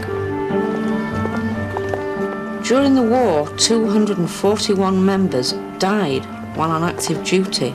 So whatever we are asked to do, we know that we have to do it because we'd be letting the WVS down.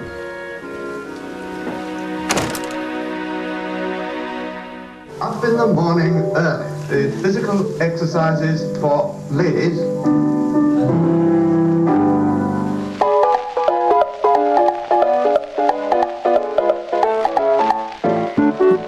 Look to your looks. Beauty is definitely a duty. When you look your best, you feel self-confident, and your confidence transmits itself to those around you. While beauty for duty became a popular wartime slogan, the challenge for women was to be beautiful without cosmetics. I personally think the 1940s woman would hang on onto the makeup to the bitter end. Lipstick was supposed to be worn every day. It was called the Red Badge of Courage and worn throughout the war. From 1941 onwards, it became virtually illegal to manufacture hair and beauty products. But this only encouraged women to turn to the black market. Even legitimate shops sold nail varnish disguised as ladder stop. In all aspects of beauty and feminine hygiene, the wartime woman had to improvise.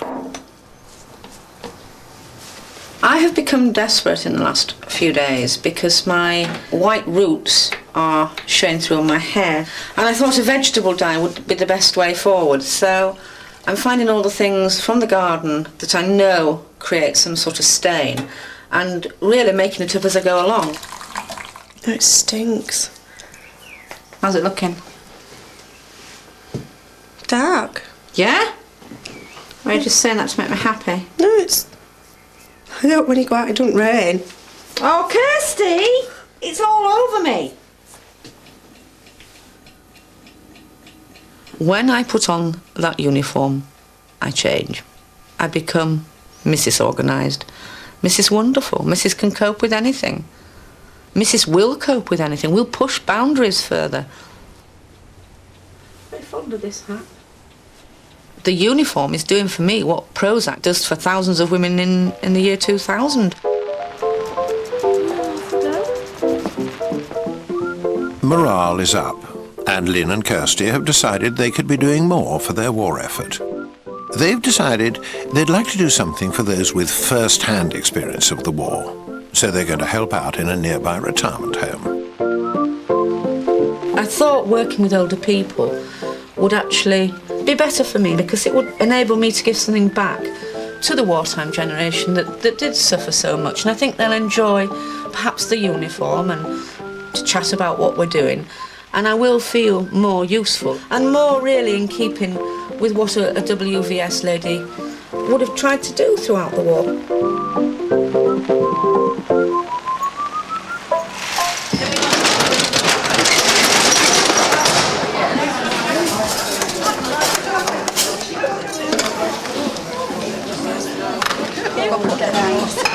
Just a little bit of gravy on your meat? Yes, a little bit. That's lovely. Okay. Lovely to see the uniform again. Oh, thank you. Yes, is it right? Does it look? Oh, I don't know. Yes, it looks lovely. Does it look right? Yes. You'll do. The shortages are hurting, you know, there's no soap, shampoo. That's why our hair's like this. What did you use? And just water? Oh no, just Well, Lux Flakes. Did you ever use Lux Flakes? No, we weren't favourite. Yeah, Lux Flakes on your We hair. weren't that well off, it was soaked. I hope you're only having 5 inches of water in your bath. Certainly are. We've got a black line round. Or is that the tide mark? Yeah, we've got black lines round the black line because there's nothing to clean the bath with. When the older generation says to the younger generation that we're better off than they were, then I really do believe that. You know, having listened to some of the experiences and having to do some of the physical hard work that I've had to do, I have got a lot of admiration for the people that lived through the war. When I'd cleared the plates from the dining tables, the food I was putting into the waste bin would have fed my family for a few days.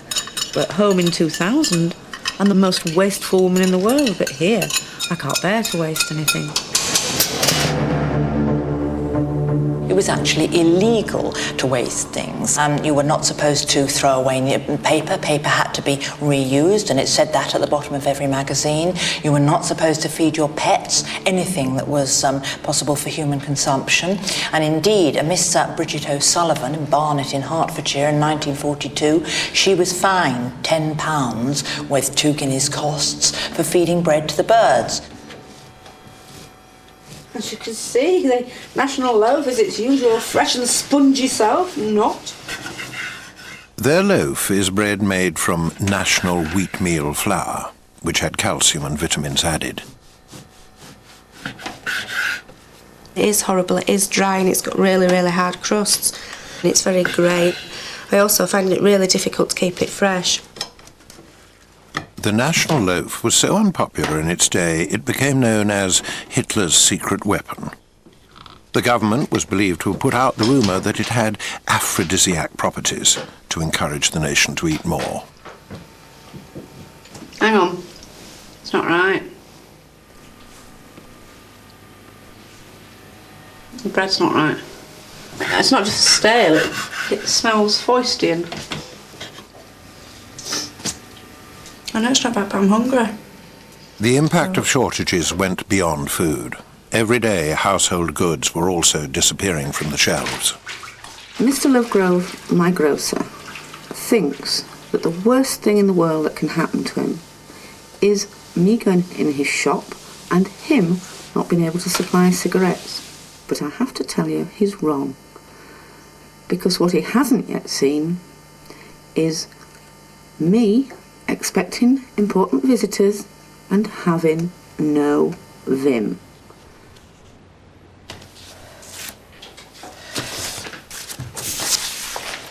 Marguerite Patton wrote to my mum and said she'd like to come for tea.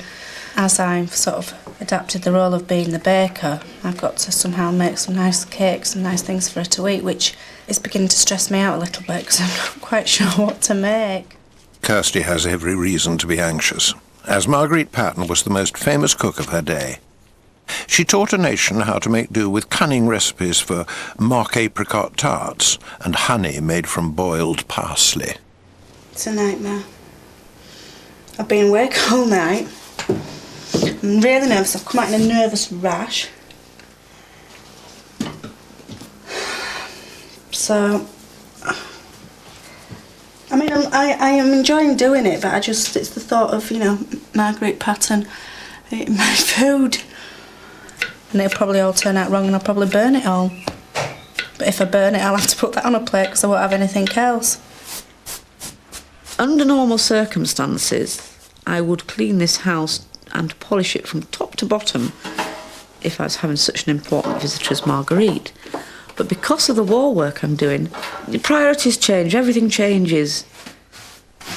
I'm making a chocolate cake and I'm using the children's eggs, which I normally save to keep them to make eggy bread. I feel incredibly guilty, but there you go.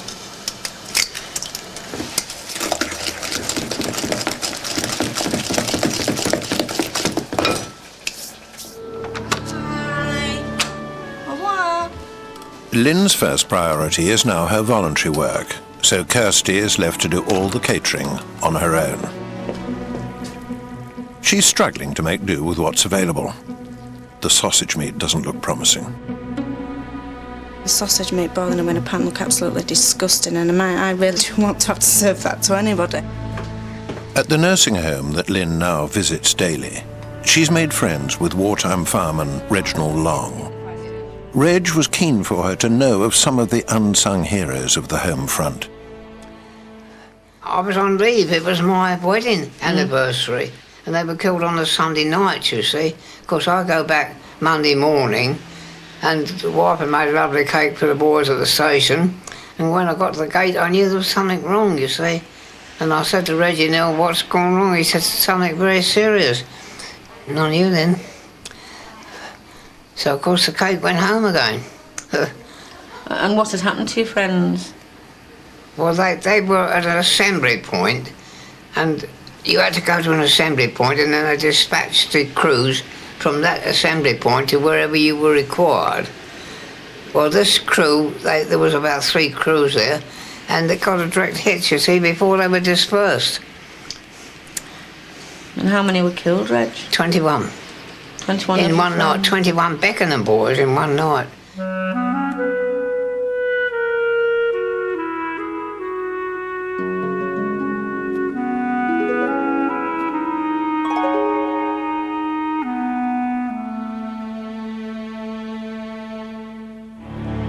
What on earth have we got to complain about because we can't get milk or shampoo or soap or washing powder or cigarettes even? What does it matter? We don't have death. We don't have fear for our lives. So the least we can do is fulfil the other bits of it. We owe it to the people who did suffer and did struggle to do the best we can.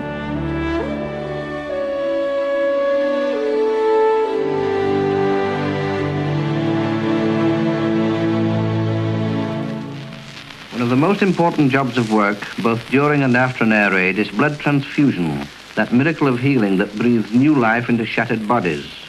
Dr. W.S. Stanbury. Here you can help. For in the county of Yorkshire, over 100,000 men and women are ready and willing to give their blood to save the life of a soldier, a sailor, an airman, or a loved one at home. Confident and assured that somewhere and someday their blood will serve Britain.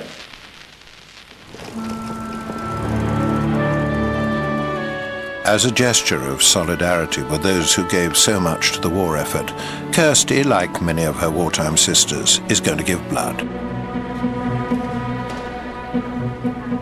I was listening to the radio the other night with my mum, and there was a programme on asking people to come forward and give blood for their wounded soldiers and, you know, wounded civilians.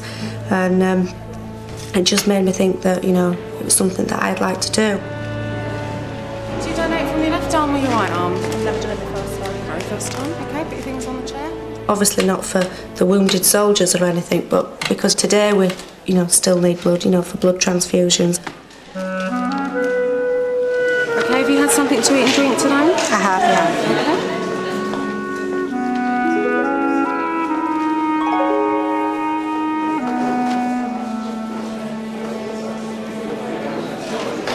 Did they ask you if you wanted anaesthetic or not? Didn't ask me. Do you? I'll just go in with the needle. You sure? Does it really, really hurt? Depends on the person.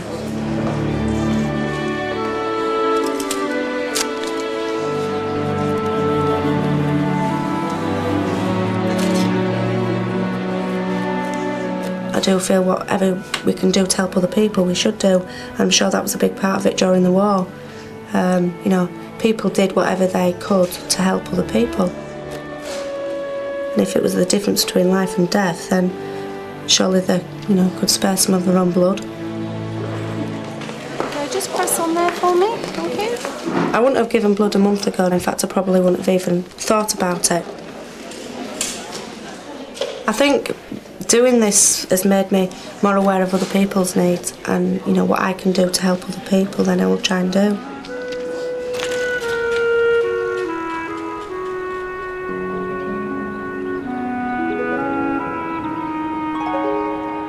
We've beaten our fuel target by 13 units, which is pretty good. I beat it by 2 units, and that's like 15 units that we've saved. So that is quite a big achievement for me, really. And I'm pretty happy with it this week. She's here! When the family first arrived 7 weeks ago, it was Marguerite Patton who introduced the family to the 1940s house. Well, I'm very much looking forward to seeing the family again. I liked them so much when I met them briefly, and I'm longing to hear how they're getting on, how they've met the challenge. Hello, Lynn. How lovely to see you again. Oh, honey. And tomatoes. You must be ready for a cup of tea after all your hard work. Lovely. I say, haven't you been busy? Well, what a splendid spread. I've made a dark chocolate cake and a sultana orange cake and some jam tarts. Kirsty has produced an impressive spread for Marguerite, but she's had to empty the family larder to do it. I've never ever made a cake till I came to this house. In fact, I've never made as much as this in my entire life. Well, isn't your mother clever? Very. Do tell me about these. They look absolutely fascinating. Well, those are sausage meat and apple, but it was actually for sandwich filling, to make sandwiches, but I decided to make tarts with them. I congratulate and raise my cup of tea in tribute to the both. You've done jolly well. The war years were times of problems, but I think it gave many of us a chance to discover depths which we didn't know we had, talents we didn't know we had before. And I think both Kirsty and Lynn typifies how women coped. Kirsty's, who never baked much before, now has discovered this talent for baking, and Lynn has done sterling work, going to nursing homes and talking to old people. They have typified the way women coped during those war years. Pretty good sex we were. We managed beautifully.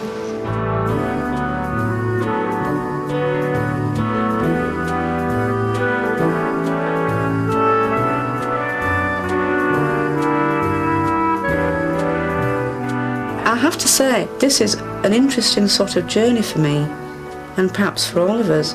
I'm finding my own strengths, I'm finding my own weaknesses, and it's changing me.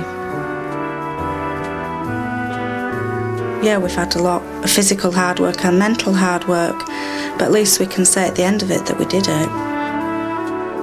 I felt proud of my daughter for the way she coped with everything and the way she handled everything. Very proud, and that's a nice feeling for me as a mother, and I must remember to tell her. The siren's going off. Yes, quick. Coming up, as the war reaches its climax and bombing gets closer to home, life for the Heimers family in wartime Britain gets an awful lot worse. No.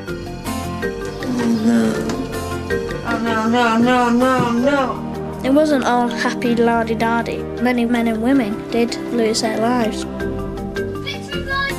Then it gets better. Stay tuned for more of the 1940s house.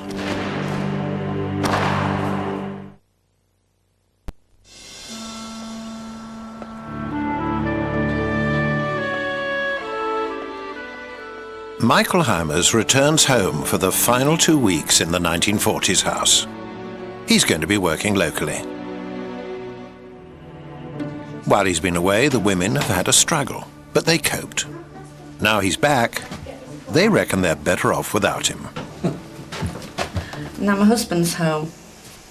My husband's home for the remainder of the war. He gets the best meal, the most pie, the most vegetables, the most milk, the most butter, as do the children. Thanks, dear. He doesn't realise that sacrifices have been made by myself and my daughter. We've gone without meat ration.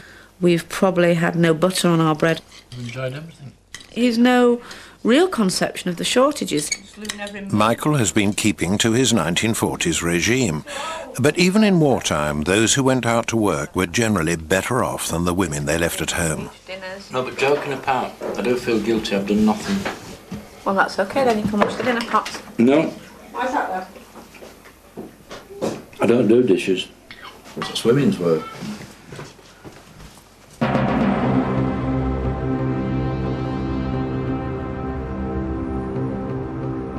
In Churchill's war rooms in Whitehall, our wartime cabinet meet to decide how difficult the Heimers' life should be in their last year of war. The women have had a pretty hard time of it up to now. I think we can afford to start taking the heat off them a bit. Yes, I mean, there were far more supplies coming into the country, so I think we can relax a little and maybe allow them the odd luxury in orange or something. And of course, just before D-Day, there were 1.6 million Americans in the country, and they cheered things up considerably. They brought Glenn Miller records. They brought a whole wealth of things, not excluding contraceptives, which were quite useful too. Under certain circumstances. So they added to the gaiety of the nation. Thanks to the Americans, the Heimers are being allowed their first consignment of wartime treats.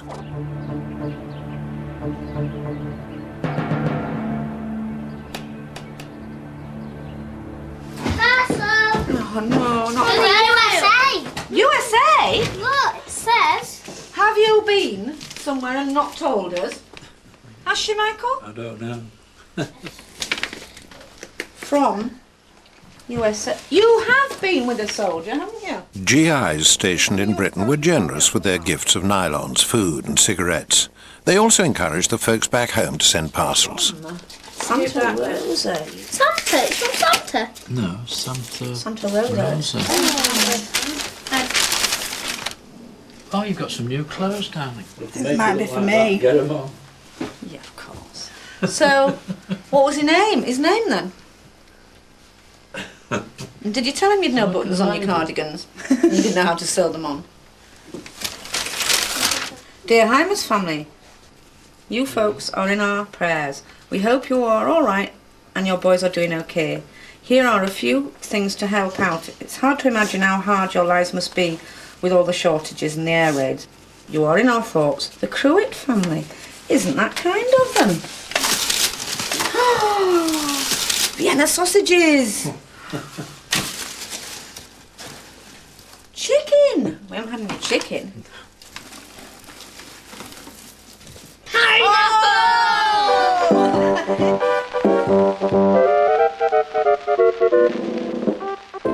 America's greatest tonic to Britain's flagging wartime spirit, after her GIs, was her music.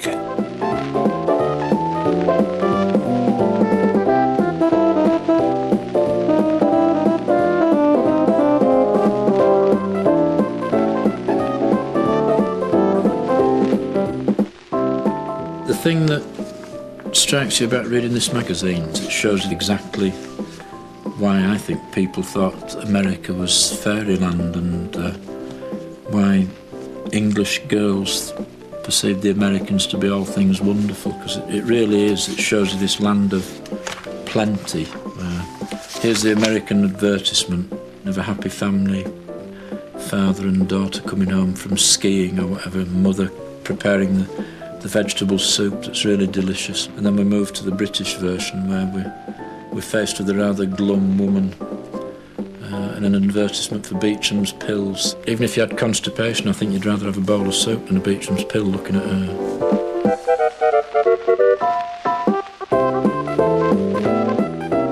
An estimated 44,000 British girls became GI brides.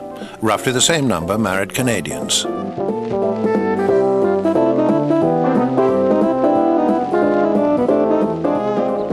We'll never know exactly how many GI babies were left behind.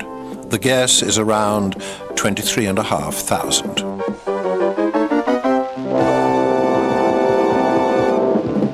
BBC Home Service. Here is a special bulletin read by John Snagg. D-Day has come. Early this morning, the Allies began the assault on the northwestern face of Hitler's European fortress. This is the day and this is the hour. June the 6th, 1944. The sky is lightening over the coast of Europe as we go in. D-Day, June the 6th, 1944, was a turning point in the war. The Allied forces began their invasion of Europe, landing on the beaches of northern France. BBC reporters on the ground used specially developed wax disc recorders to bring the invasion closer to those listening at home. Red, white and blue parachutes fluttering down, and they're just about the best thing that we've seen. 20 million people tuned in. The men who are sitting on the benches in the back of the glider are no doubt wondering whether the parachutists have succeeded in seizing the ground on which we're going to land. In a moment you will hear the Supreme Commander, General Dwight D. Eisenhower. People of Western Europe, I have this message for all of you. The hour of your liberation is approaching.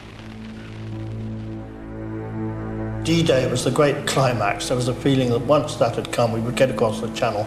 The war would certainly be over by Christmas, and in fact the Allied chiefs thought that it would be over by September.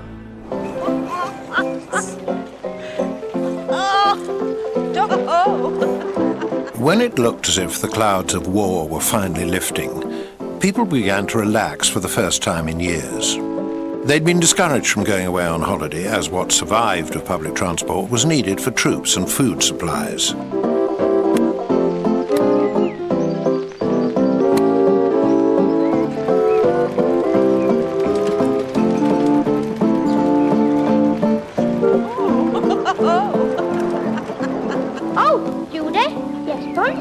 Is your journey really necessary? Oh yes, I'm going to buy a ration of sweets. Heil Hitler! Yes, where do you hail from? That's the end of him.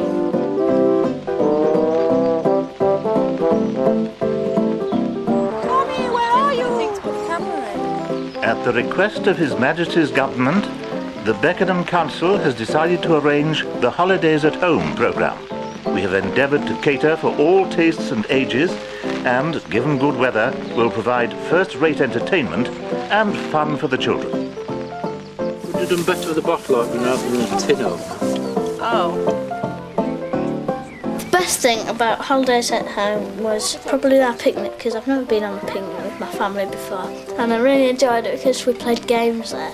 We had cherries and sandwiches. You've done us really proud.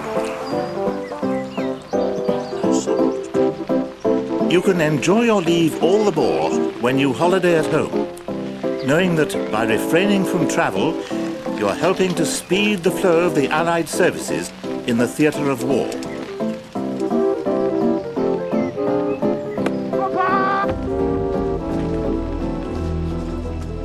As part of their holiday at home programme, the Heimers travelled 7 miles to the neighbouring suburb of Chislehurst to visit Chislehurst Caves. This vast network of abandoned mines became a refuge for city folk sheltering from Hitler's bombs. I found Chislehurst Caves very interesting because I thought out of the whole experience it was the one thing that brought me the closest to how people in the 1940s really lived and how they felt.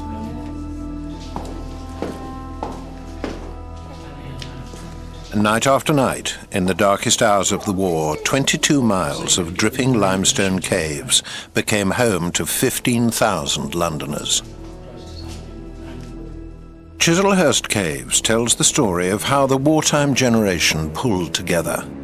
Here, a thriving community built its own hospital, concert hall, hairdressers, canteen, church, and even a cinema. The long tunnels of the caves were used to just house bunks which were 2 or 3 tiers high, I believe. A bit like mine, aren't they? How did they keep the children occupied all night? How did they keep them quiet when there were several thousand people coming and going? How did they manage to get their sleep? How did they stop the children from being frightened? When I went in there and I saw all that, I thought to myself I wouldn't have wanted to be living in the war. It really did show the hardships of the 1940s housewife protecting her family. And I find that to be one of the greatest stories of the home front.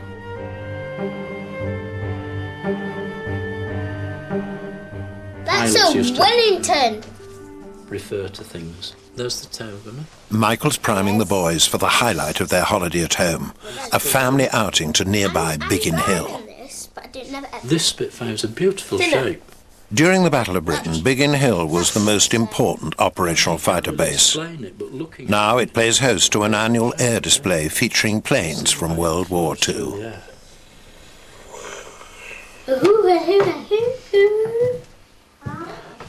To keep the women happy, the last of the family clothing coupons have been spent on a utility suit for Kirsty. The government introduced utility designs to use what little material was available to maximum effect. It's not often I like 1940s clothes, but I really like that. Yeah. There were even regulations that told you how many pockets and pleats you could have. I love it. That's how it goes, definitely. Yeah. Let me go look in a minute. Hats were never rationed, and covered hair badly in need of a wartime rarity is shampoo. You wouldn't have it like that. Oh, trust me, I'm a 1940s housewife.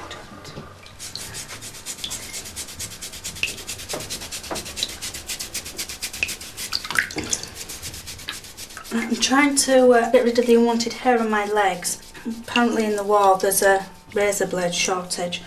So I haven't got a razor anyway, so even if I could get hold of some blades, it'd be no good. So apparently they did was used a pumice stone to get rid of the unwanted hair, which is what I'm doing now. And it's supposed to be a really well soaped pumice stone, but because our soap is rationed, I can't really use our family's rationed of soap on my legs.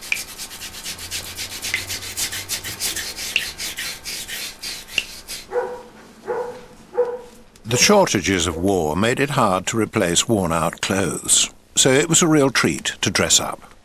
God, I look so immaculate. Hello, cute poirot. I haven't had got to do wax head for my moustachios. Shall I take this hat off? Darling. No, No, it's darling. It's cool. Darling. Go. Oh, let's go. All I'm pleased about is I've got a long enough skirt on to cover my horrendous leg. What's the matter?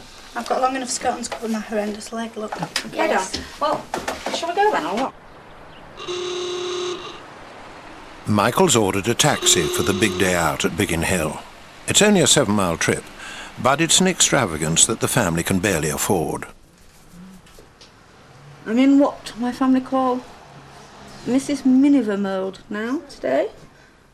In other words, the idealised Hollywood version of a 40s housewife. No worries, no troubles, loads of dosh. Off I go. Here's our taxi.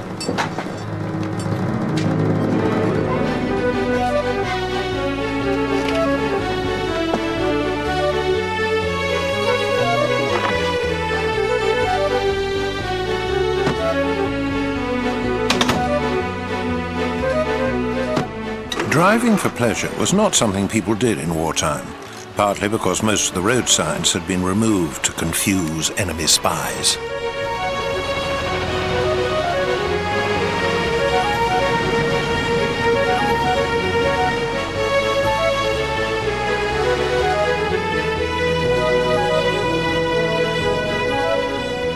With petrol shortages, wartime cabbies had to struggle to make a living.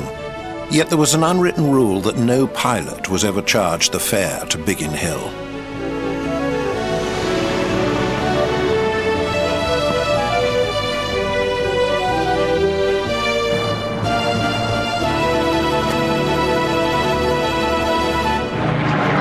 Look at that spit go up. Corsair on wartime, families would gather daily to watch the fighter squadrons take off. Look at them as they come in from left to right, ladies and gentlemen. Over there to your left. Here they come. I first became interested in Spitfires as a teenager. I used to watch old war films. Ever since then, I've just thought it's an absolutely amazing machine. Put your ear in there. There you go. That goes like that. Chops away, Tommy, chops away. Goggles. How's that? When we got close to the Spitfire, I could see that every bit of my husband's body was moving. He just wanted to get in that plane so much, and he didn't think he would be allowed to. Put your foot down there and then just sit yourself in. That's it. That's good, man. Why have the rudder pedals got two sets of grips? Was that just right. different? Yeah, that's a good question, because normally you have your feet where you've got them now. Yeah. And what happened is, during the war, when you were pulling G, they found that if you put your feet on the higher pedals, your knees were higher, so you could take more G. After winning the crucial Battle of Britain, Spitfires became the national emblem of victory. Housewives gave up their saucepans to build more of them. For as long as there were Spitfires in the skies, people at home felt Britain was safe.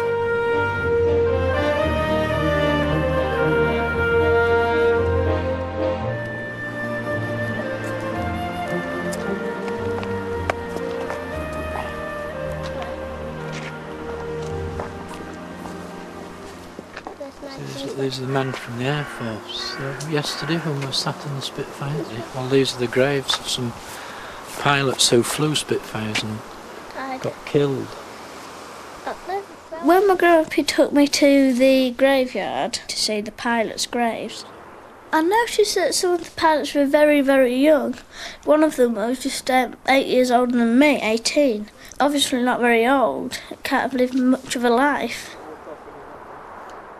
It wasn't all happy la-di-da-di. Many men and women did lose their lives during the war.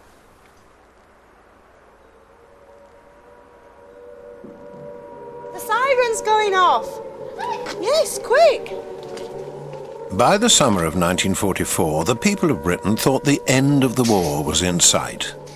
But then, on the 13th of June, 7 days after D-Day, the Germans began a new and unexpected assault on the home front. To give our family an impression of life in the era of the flying bomb, their shelter has been wired for sound.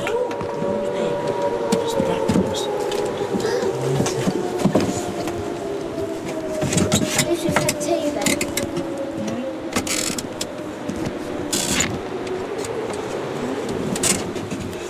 Can you move down a bit, Tom?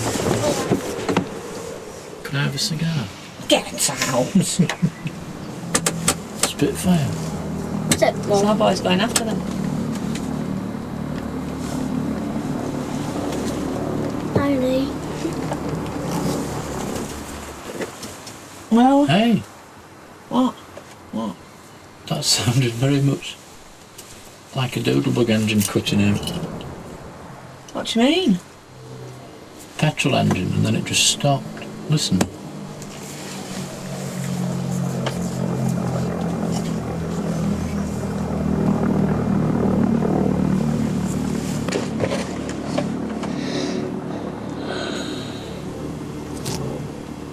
There.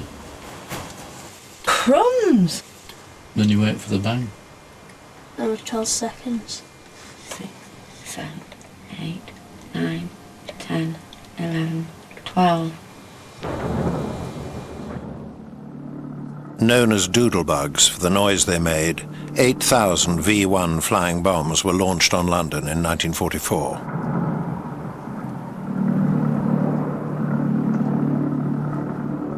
At the height of the attack, they damaged or destroyed 20,000 homes in a day.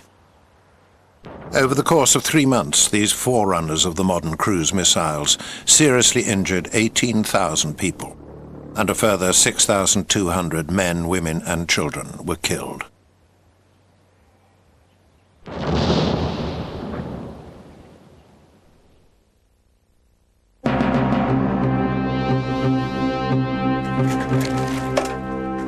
With flying bombs wreaking havoc across London and southern England, there was urgent need to increase the labour force. Now our cabinet recruit Kirsty.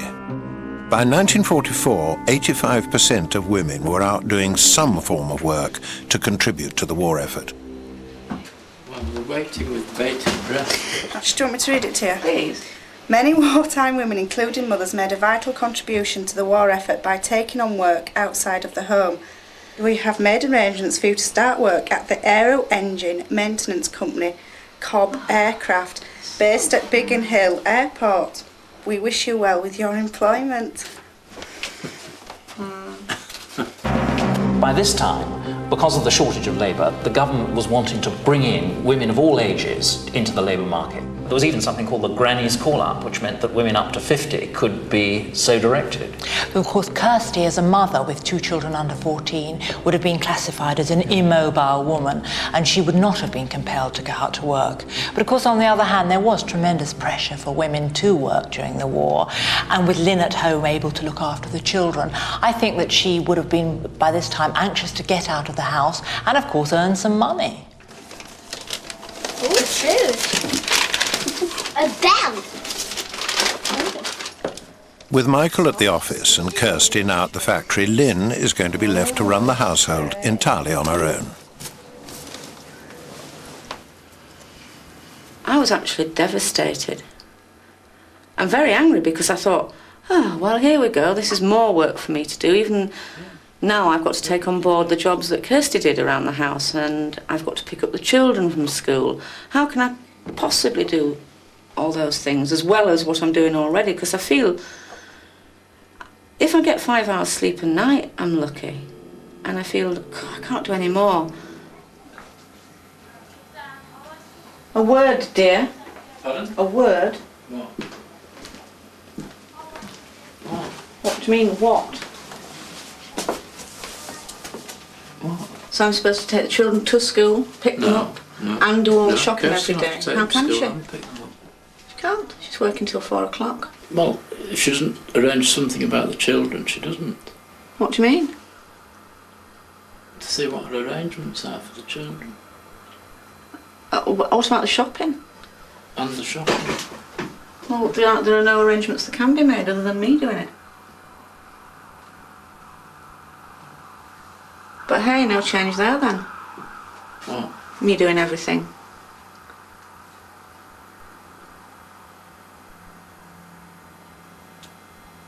If you laugh, you're finished. I'm not. I think you are. No, I'm not. Only because you said so. No, I could tell that you were wanting to laugh. No. Not I.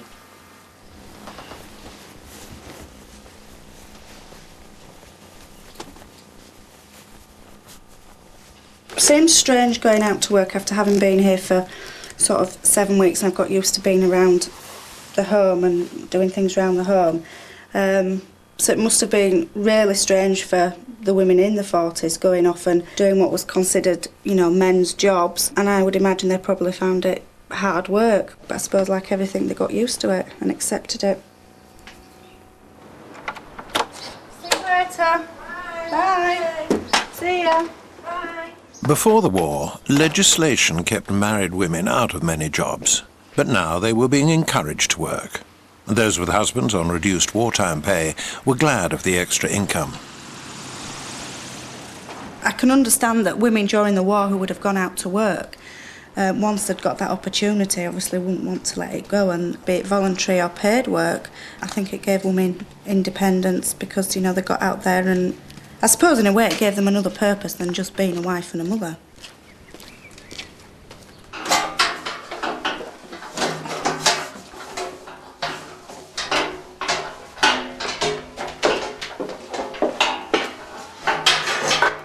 I'm really pleased that Kirsty has now got a proper job.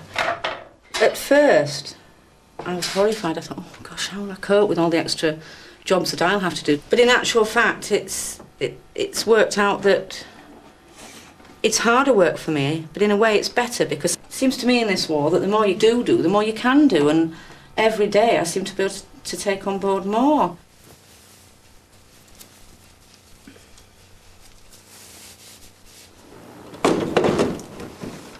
In the restoration workshop at Cobb Aviation, Kirsty is working on a plane built in 1944. Its wooden frame was originally put together in a furniture factory, which had been requisitioned for war work. When I first arrived here, it felt very strange being surrounded by, by males and no other women here. I mean, that's the first time in a job situation that I've found myself in that position, because most of the jobs I've had, there've been other women round.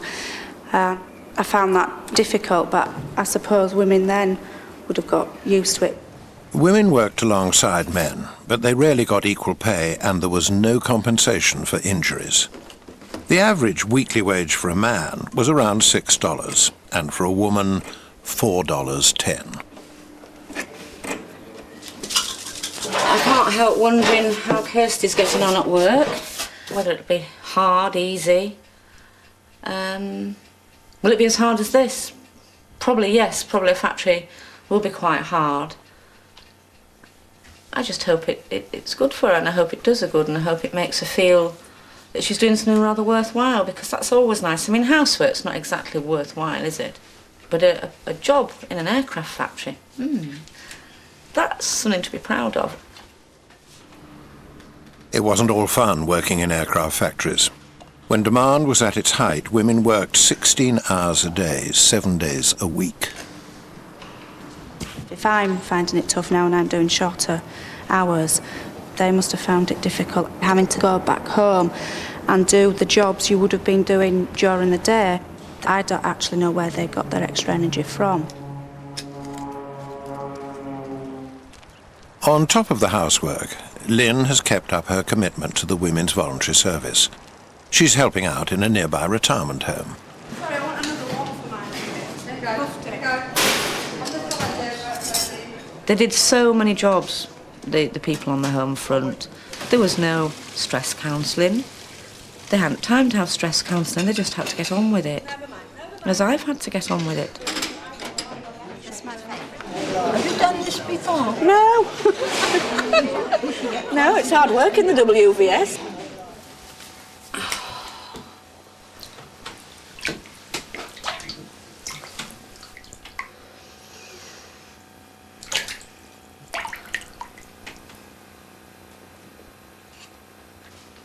Look at the corns. My very good friend and neighbour, Mrs. Tilling, was telling me that when I was saying how bad my feet were, she said, well, that's how it was. You really are doing the wartime experience, because during the war, not only had you to be on your feet for a lot longer, but you couldn't get new shoes. And if you did get new shoes, you had to take any old size going to make sure that you had shoes, so they might not even fit you or be your size. So feet were a constant problem to women in the war.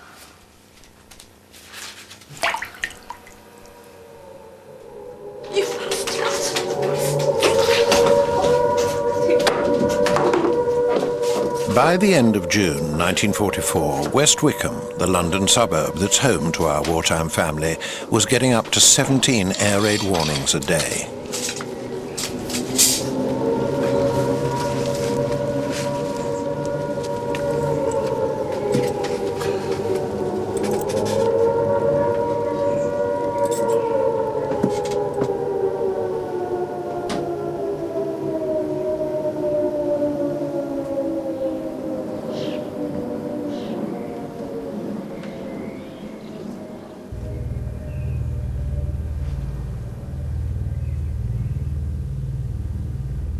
We're now into a new phase of air raids because of the doodlebug, and they tend to be earlier than last time, sort of air raids that we're having, quite rapid succession. But the ones that come at tea time, I do find very, very difficult, because you've had a hard day at work, and by the time you sort of get the evening meal on the table, the last thing you really want to do is dash out with it to an Anderson shelter, but that's what we had to do last night. When the all clear went, I managed to go in and throw out this awful, awful cold dinner onto the plates, which the children had very quickly. But I didn't manage to get any pudding. The siren went again. So the kids were quite unhappy with it last night, because they were tired and we were tired.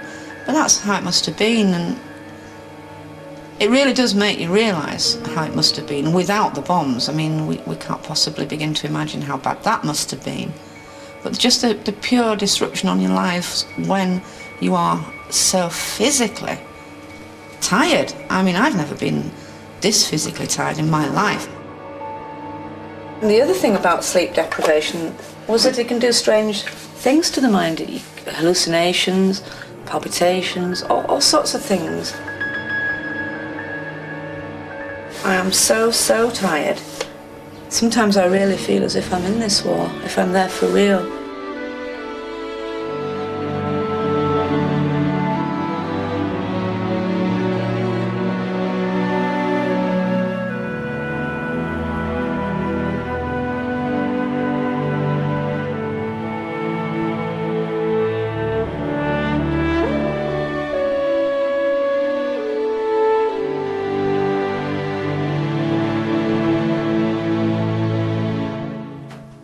You locking up, Kirsty?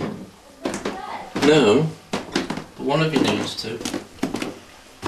I'm going to put the kettle on, Kirsty, and I'm going to go put my dinky clips in. Oh, not. Matilda, is he still on the toilet?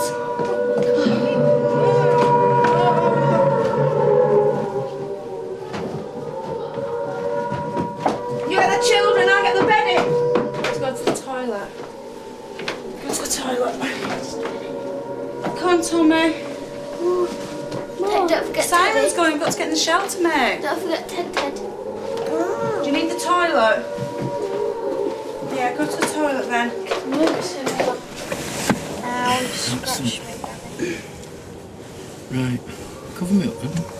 Tuck me in. Yeah. And then you can do what you want. I'm going to sleep.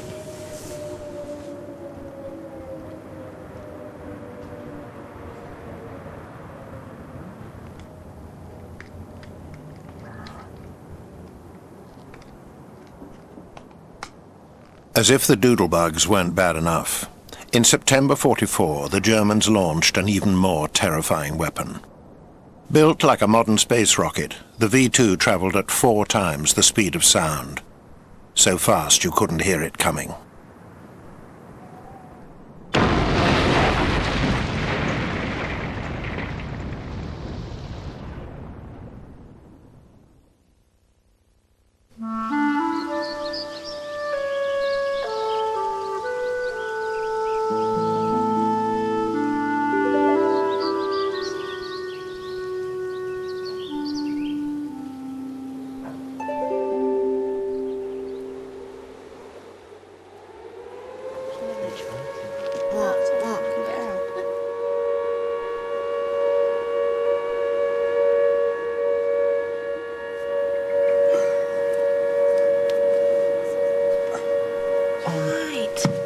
As in wartime, the all-clear siren indicates that it's now safe to leave the shelter.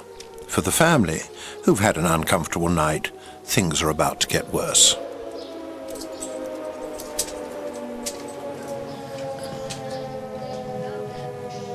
Oh no.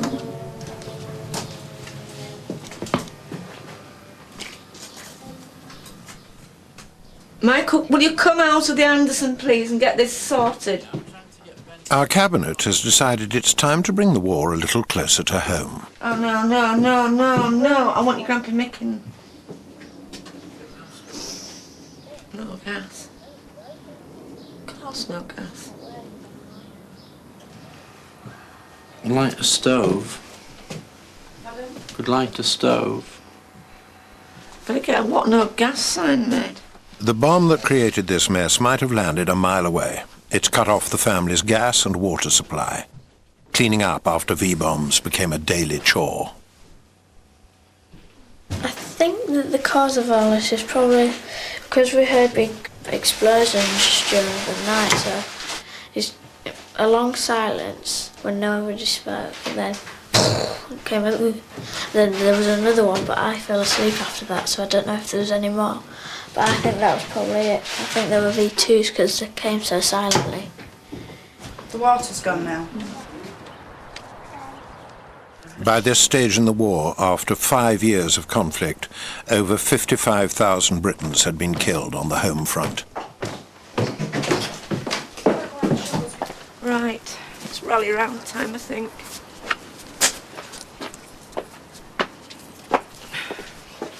Get everything in perspective. We're all still here, we're all still alive. We're not in any real danger, are we?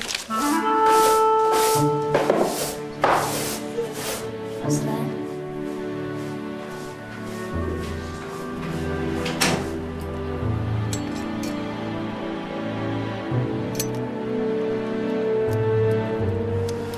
Oh, damn, I can't make any milk. I feel confused, I feel upset. But really, probably I just feel like every other woman did in Britain, seeing their nice things ruined. That's how I feel. There was concern that the V2s would destroy public morale, so the government encouraged the rumour that they were gas mains exploding. I suppose carry on sweeping the floor, but then you see you really need to mop it. I'd always understood that a cup of tea fixed everything in the war, so that was my first concern, was to get a cup of tea going.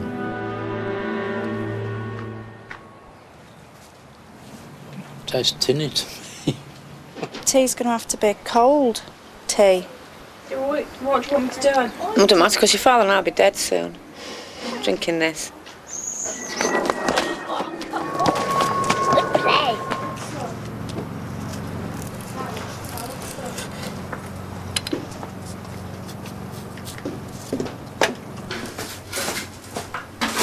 Dad, I do feel that we should all be pulling together to get this stuff cleared. Yeah. Or is, you know, your Spitfire really that important? The worst bit about all this is, as you know, I'm no stranger to cleaning. You have to keep going all day and all night. Even though I've had very little sleep, I can do it. But without water, I can't clean. And I can't do hard physical work for hours without a drink. So the worst thing is the water, without a shadow of a doubt. To rescue his family from their current predicament, Thomas has decided to open a cafe. It too has its problems. Ruby rose up from water, but I don't know about tea and coffee. Oh. Tea and coffee off. The children have shone throughout this experience, because when it's all been falling apart for the grown-ups, the children have carried on. They've accepted all the hardships and shortages, but of course, children don't care if there's no soap or shampoo, do they? They don't even care if there's no toilet roll. You know, the kids have just had a wonderful, wonderful time.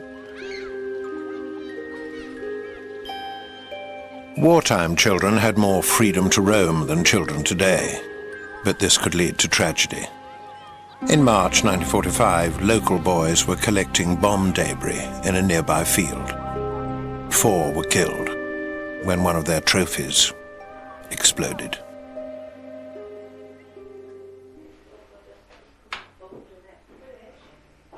New horrors of war are coming to light as our forces advance further into Germany. From Belsen concentration camp, Richard Dimbleby has this report. I've seen many terrible sights in the last 5 years, but nothing approaching Belsen. In the last few months alone, 30,000 prisoners have been killed off or allowed to die. Those are the simple, horrible facts of Belsen. Beyond the barrier was a whirling cloud of dust, the dust of thousands of slowly moving people, laden in itself with the deadly typhus germ. And with the dust was a smell, sickly and thick, the smell of death and decay, of corruption and filth. I passed through the barrier and found myself in the world of a nightmare. Dead bodies, some of them in decay, lay strewn about the road and along the rutted tracks. I picked my way over corpse after corpse in the gloom until I heard one voice that rose above the gentle, undulating moaning. I found a girl, She was a living skeleton, impossible to gauge her age, for she had practically no hair left on her head, and her face was only a yellow parchment sheet with 2 holes in it for eyes. She was stretching out her stick of an arm and gasping something. It was English, English, medicine, medicine. And she was trying to cry, but had not enough strength.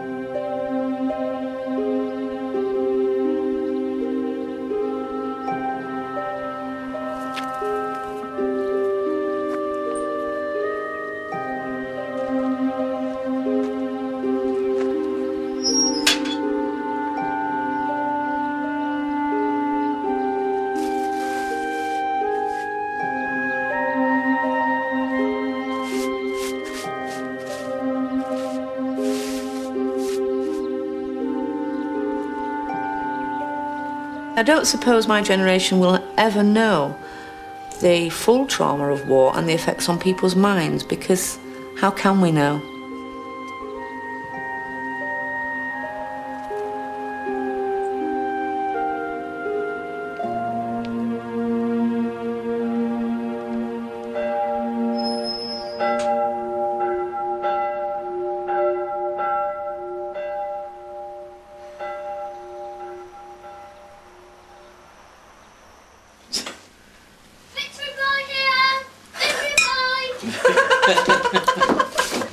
Tom's brought you a paper.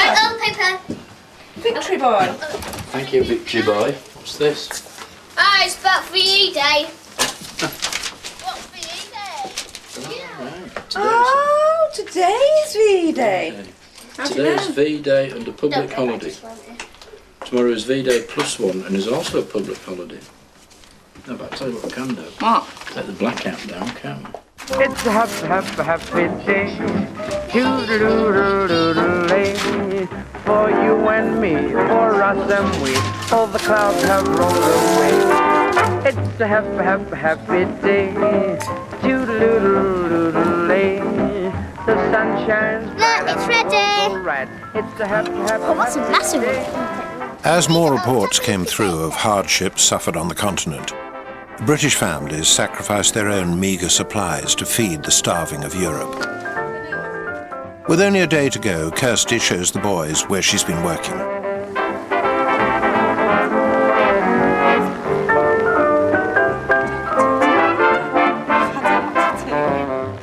When the war was over, women were expected to give up their jobs and go back home, a move that was not always welcome. In 1945, the divorce rate was over 3 times higher than the pre-war figure, but the female suicide rate had fallen by 1/3. I'm not bringing your washing in. If you want clean underwear for the morning, you best bring it in.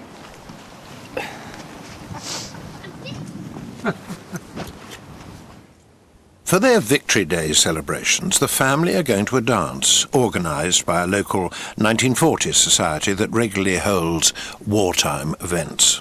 I'm certainly not jitterbugging, so please don't put me in the embarrassing situation of asking me. Aye. I'll be the only person in the whole bloody place with knickers like these on. That's what you would have worn. And the minute I go under, the knickers show. I've not been a laughing stock. So if I twirled you slowly, you wouldn't see your knickers. Well, sit down, you can see my knickers. It's ridiculous, ludicrous that you haven't bought me 1940s knickers. It's not through lack of funds. We've got no clothing coupons. The war was over, but rationing wasn't. Shortages continued for a further 9 years. They're quite pretty though, aren't they? Well, you bloody wear them. Joking out, even I couldn't fill them. That can't be for real.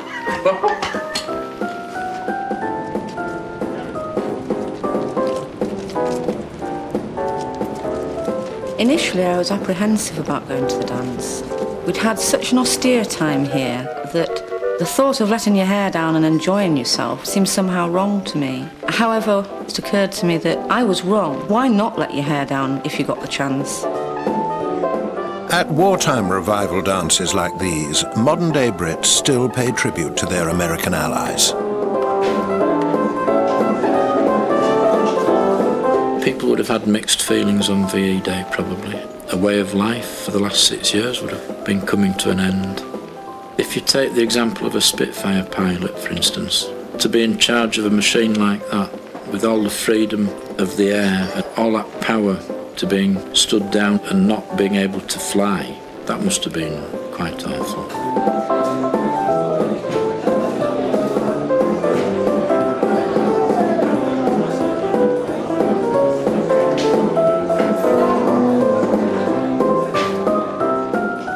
Mixed feelings about going back to my previous life. I mean, one of the things that, I did find difficult doing this experience is that I was not in control of what was going to happen to my life, and somebody else was controlling what I was going to be doing.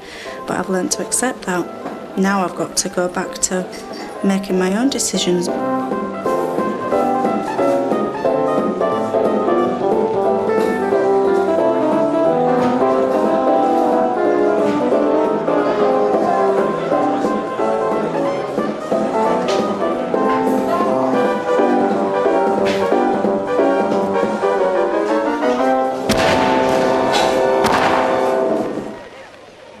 Say goodbye with a smile, dear, just for a while, dear, we must part. Don't let this parting upset you, I'll not forget you, sweetheart. We'll meet again, don't know where, don't know when, but I know we'll meet again some sunny day. Keep smiling through. Something that I've learned whilst I've been here, that I think as a modern family we are given too much choice. It certainly made me realise that when it comes to the children, all the material things that they've got at home, they don't need. I personally feel healthier after having spent this time in the house and in the garden. And I think that's mainly due to the physical work that I've been doing. I just feel very privileged, actually, to have lived through this. Some of the values that our parents or our grandparents held dear to are actually, I've now found, very important values. So I don't know that having all the trappings of modern life makes it a better life. I don't think it does.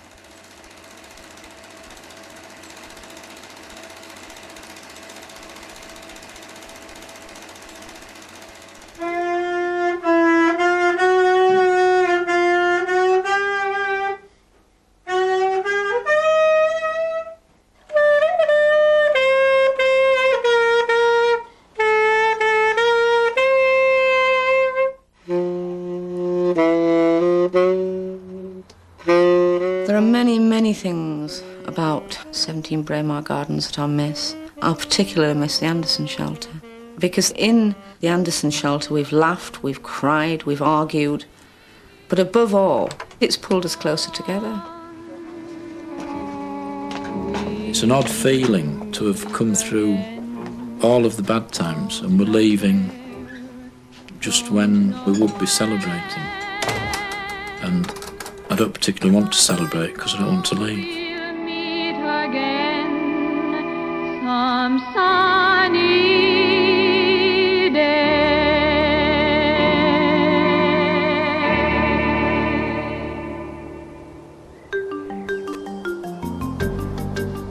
6 months after their mock war, the Heimers are back at home in the north of England.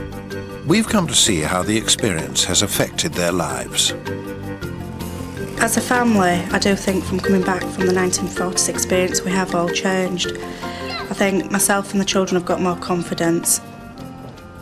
I am a single mum and my husband left me, and that affected me for you know, quite a while, it's still something in me that I do lack in confidence. Yeah! Kirsty, she has changed. She's become far, far more independent. She's her own woman. She's her own family unit. She seems to be coping with anything life throws at her at the moment. It's been very good for Kirsty.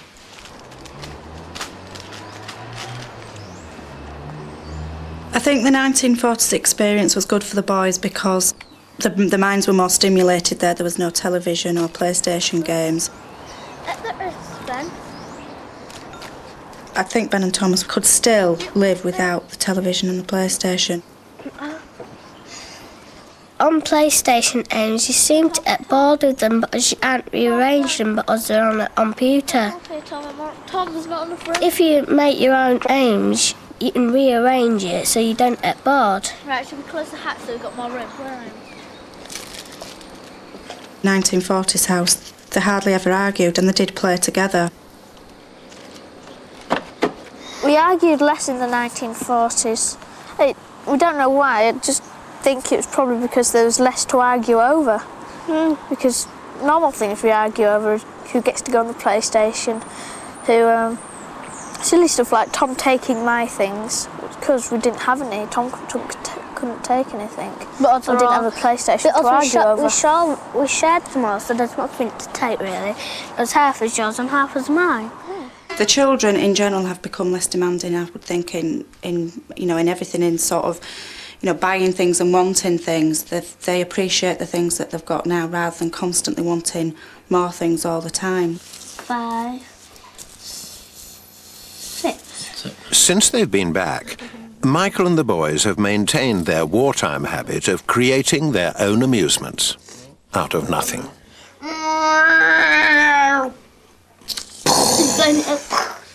Doodlebug Alley is a board game that we invented after the 1940s, and it's basically just the Spitfires trying to protect London and the Doodlebugs trying to get through to get to London.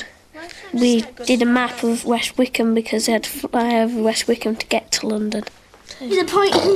It's sort of like drafts but with a different background. Oh, yes, just in time.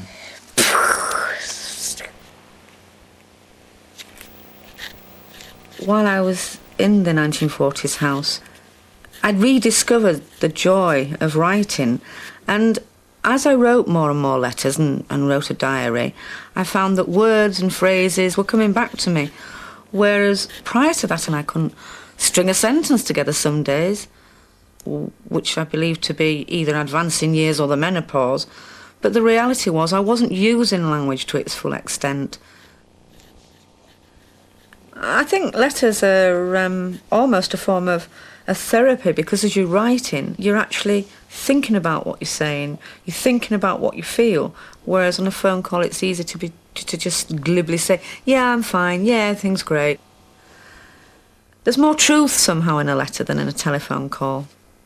Before the 1940s, my mum would go out, you could go have a drink with her, a few bottles of beer, she'd spend loads of money on clothes, food, anything. Now, she's totally different.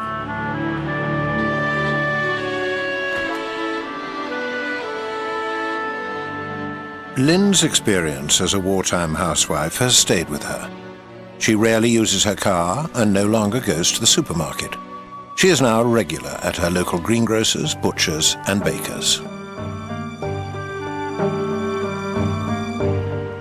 The biggest impact that the wartime experience has had on my current day living is that it's saving me so much money. Good morning. Can I help you?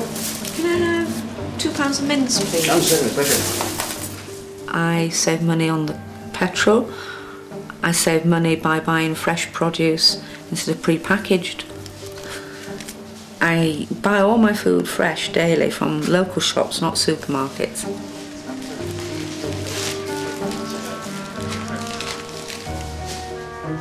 One of the things that was very important to me throughout the wartime experience was my grocer, Mr. Lovegrove.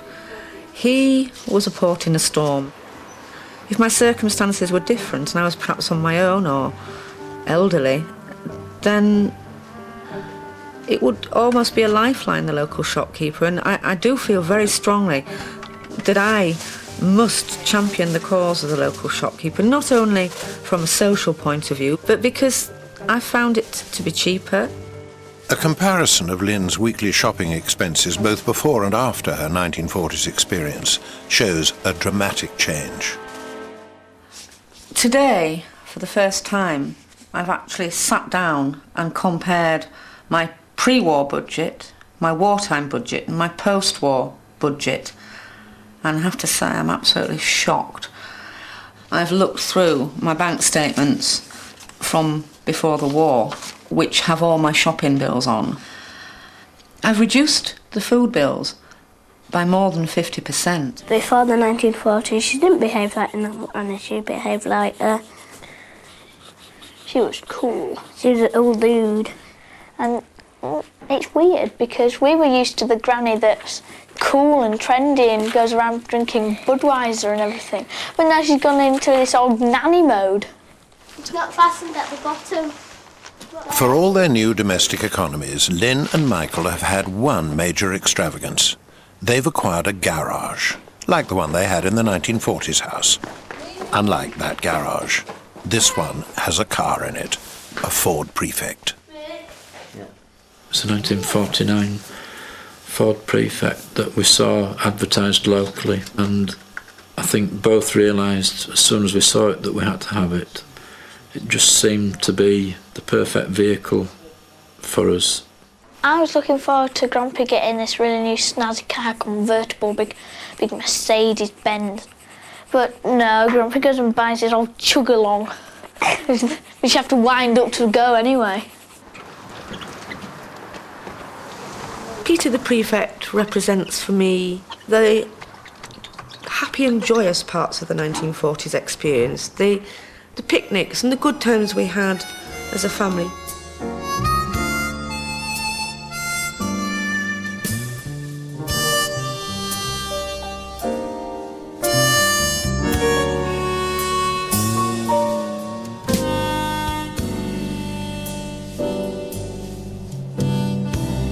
Since we came back from the 1940s house, life is better. And we do a lot of things like own picnics and out to theatres. I think it's brought us closer together because we weren't known for arguments, whereas we do tend to listen to each other more. Apart from making Granny go bonkers, the 1940s experience has made her more relaxed. We'll meet again, don't know where, don't know when, but I know we'll meet again some sunny day.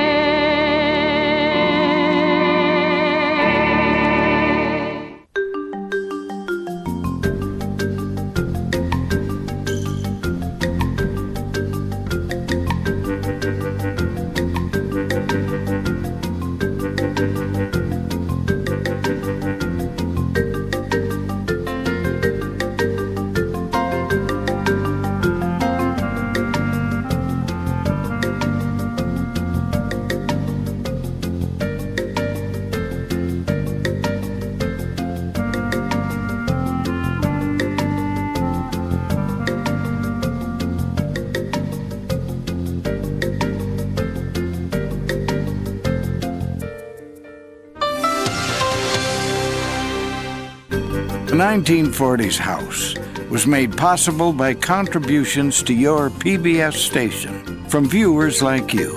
Thank you.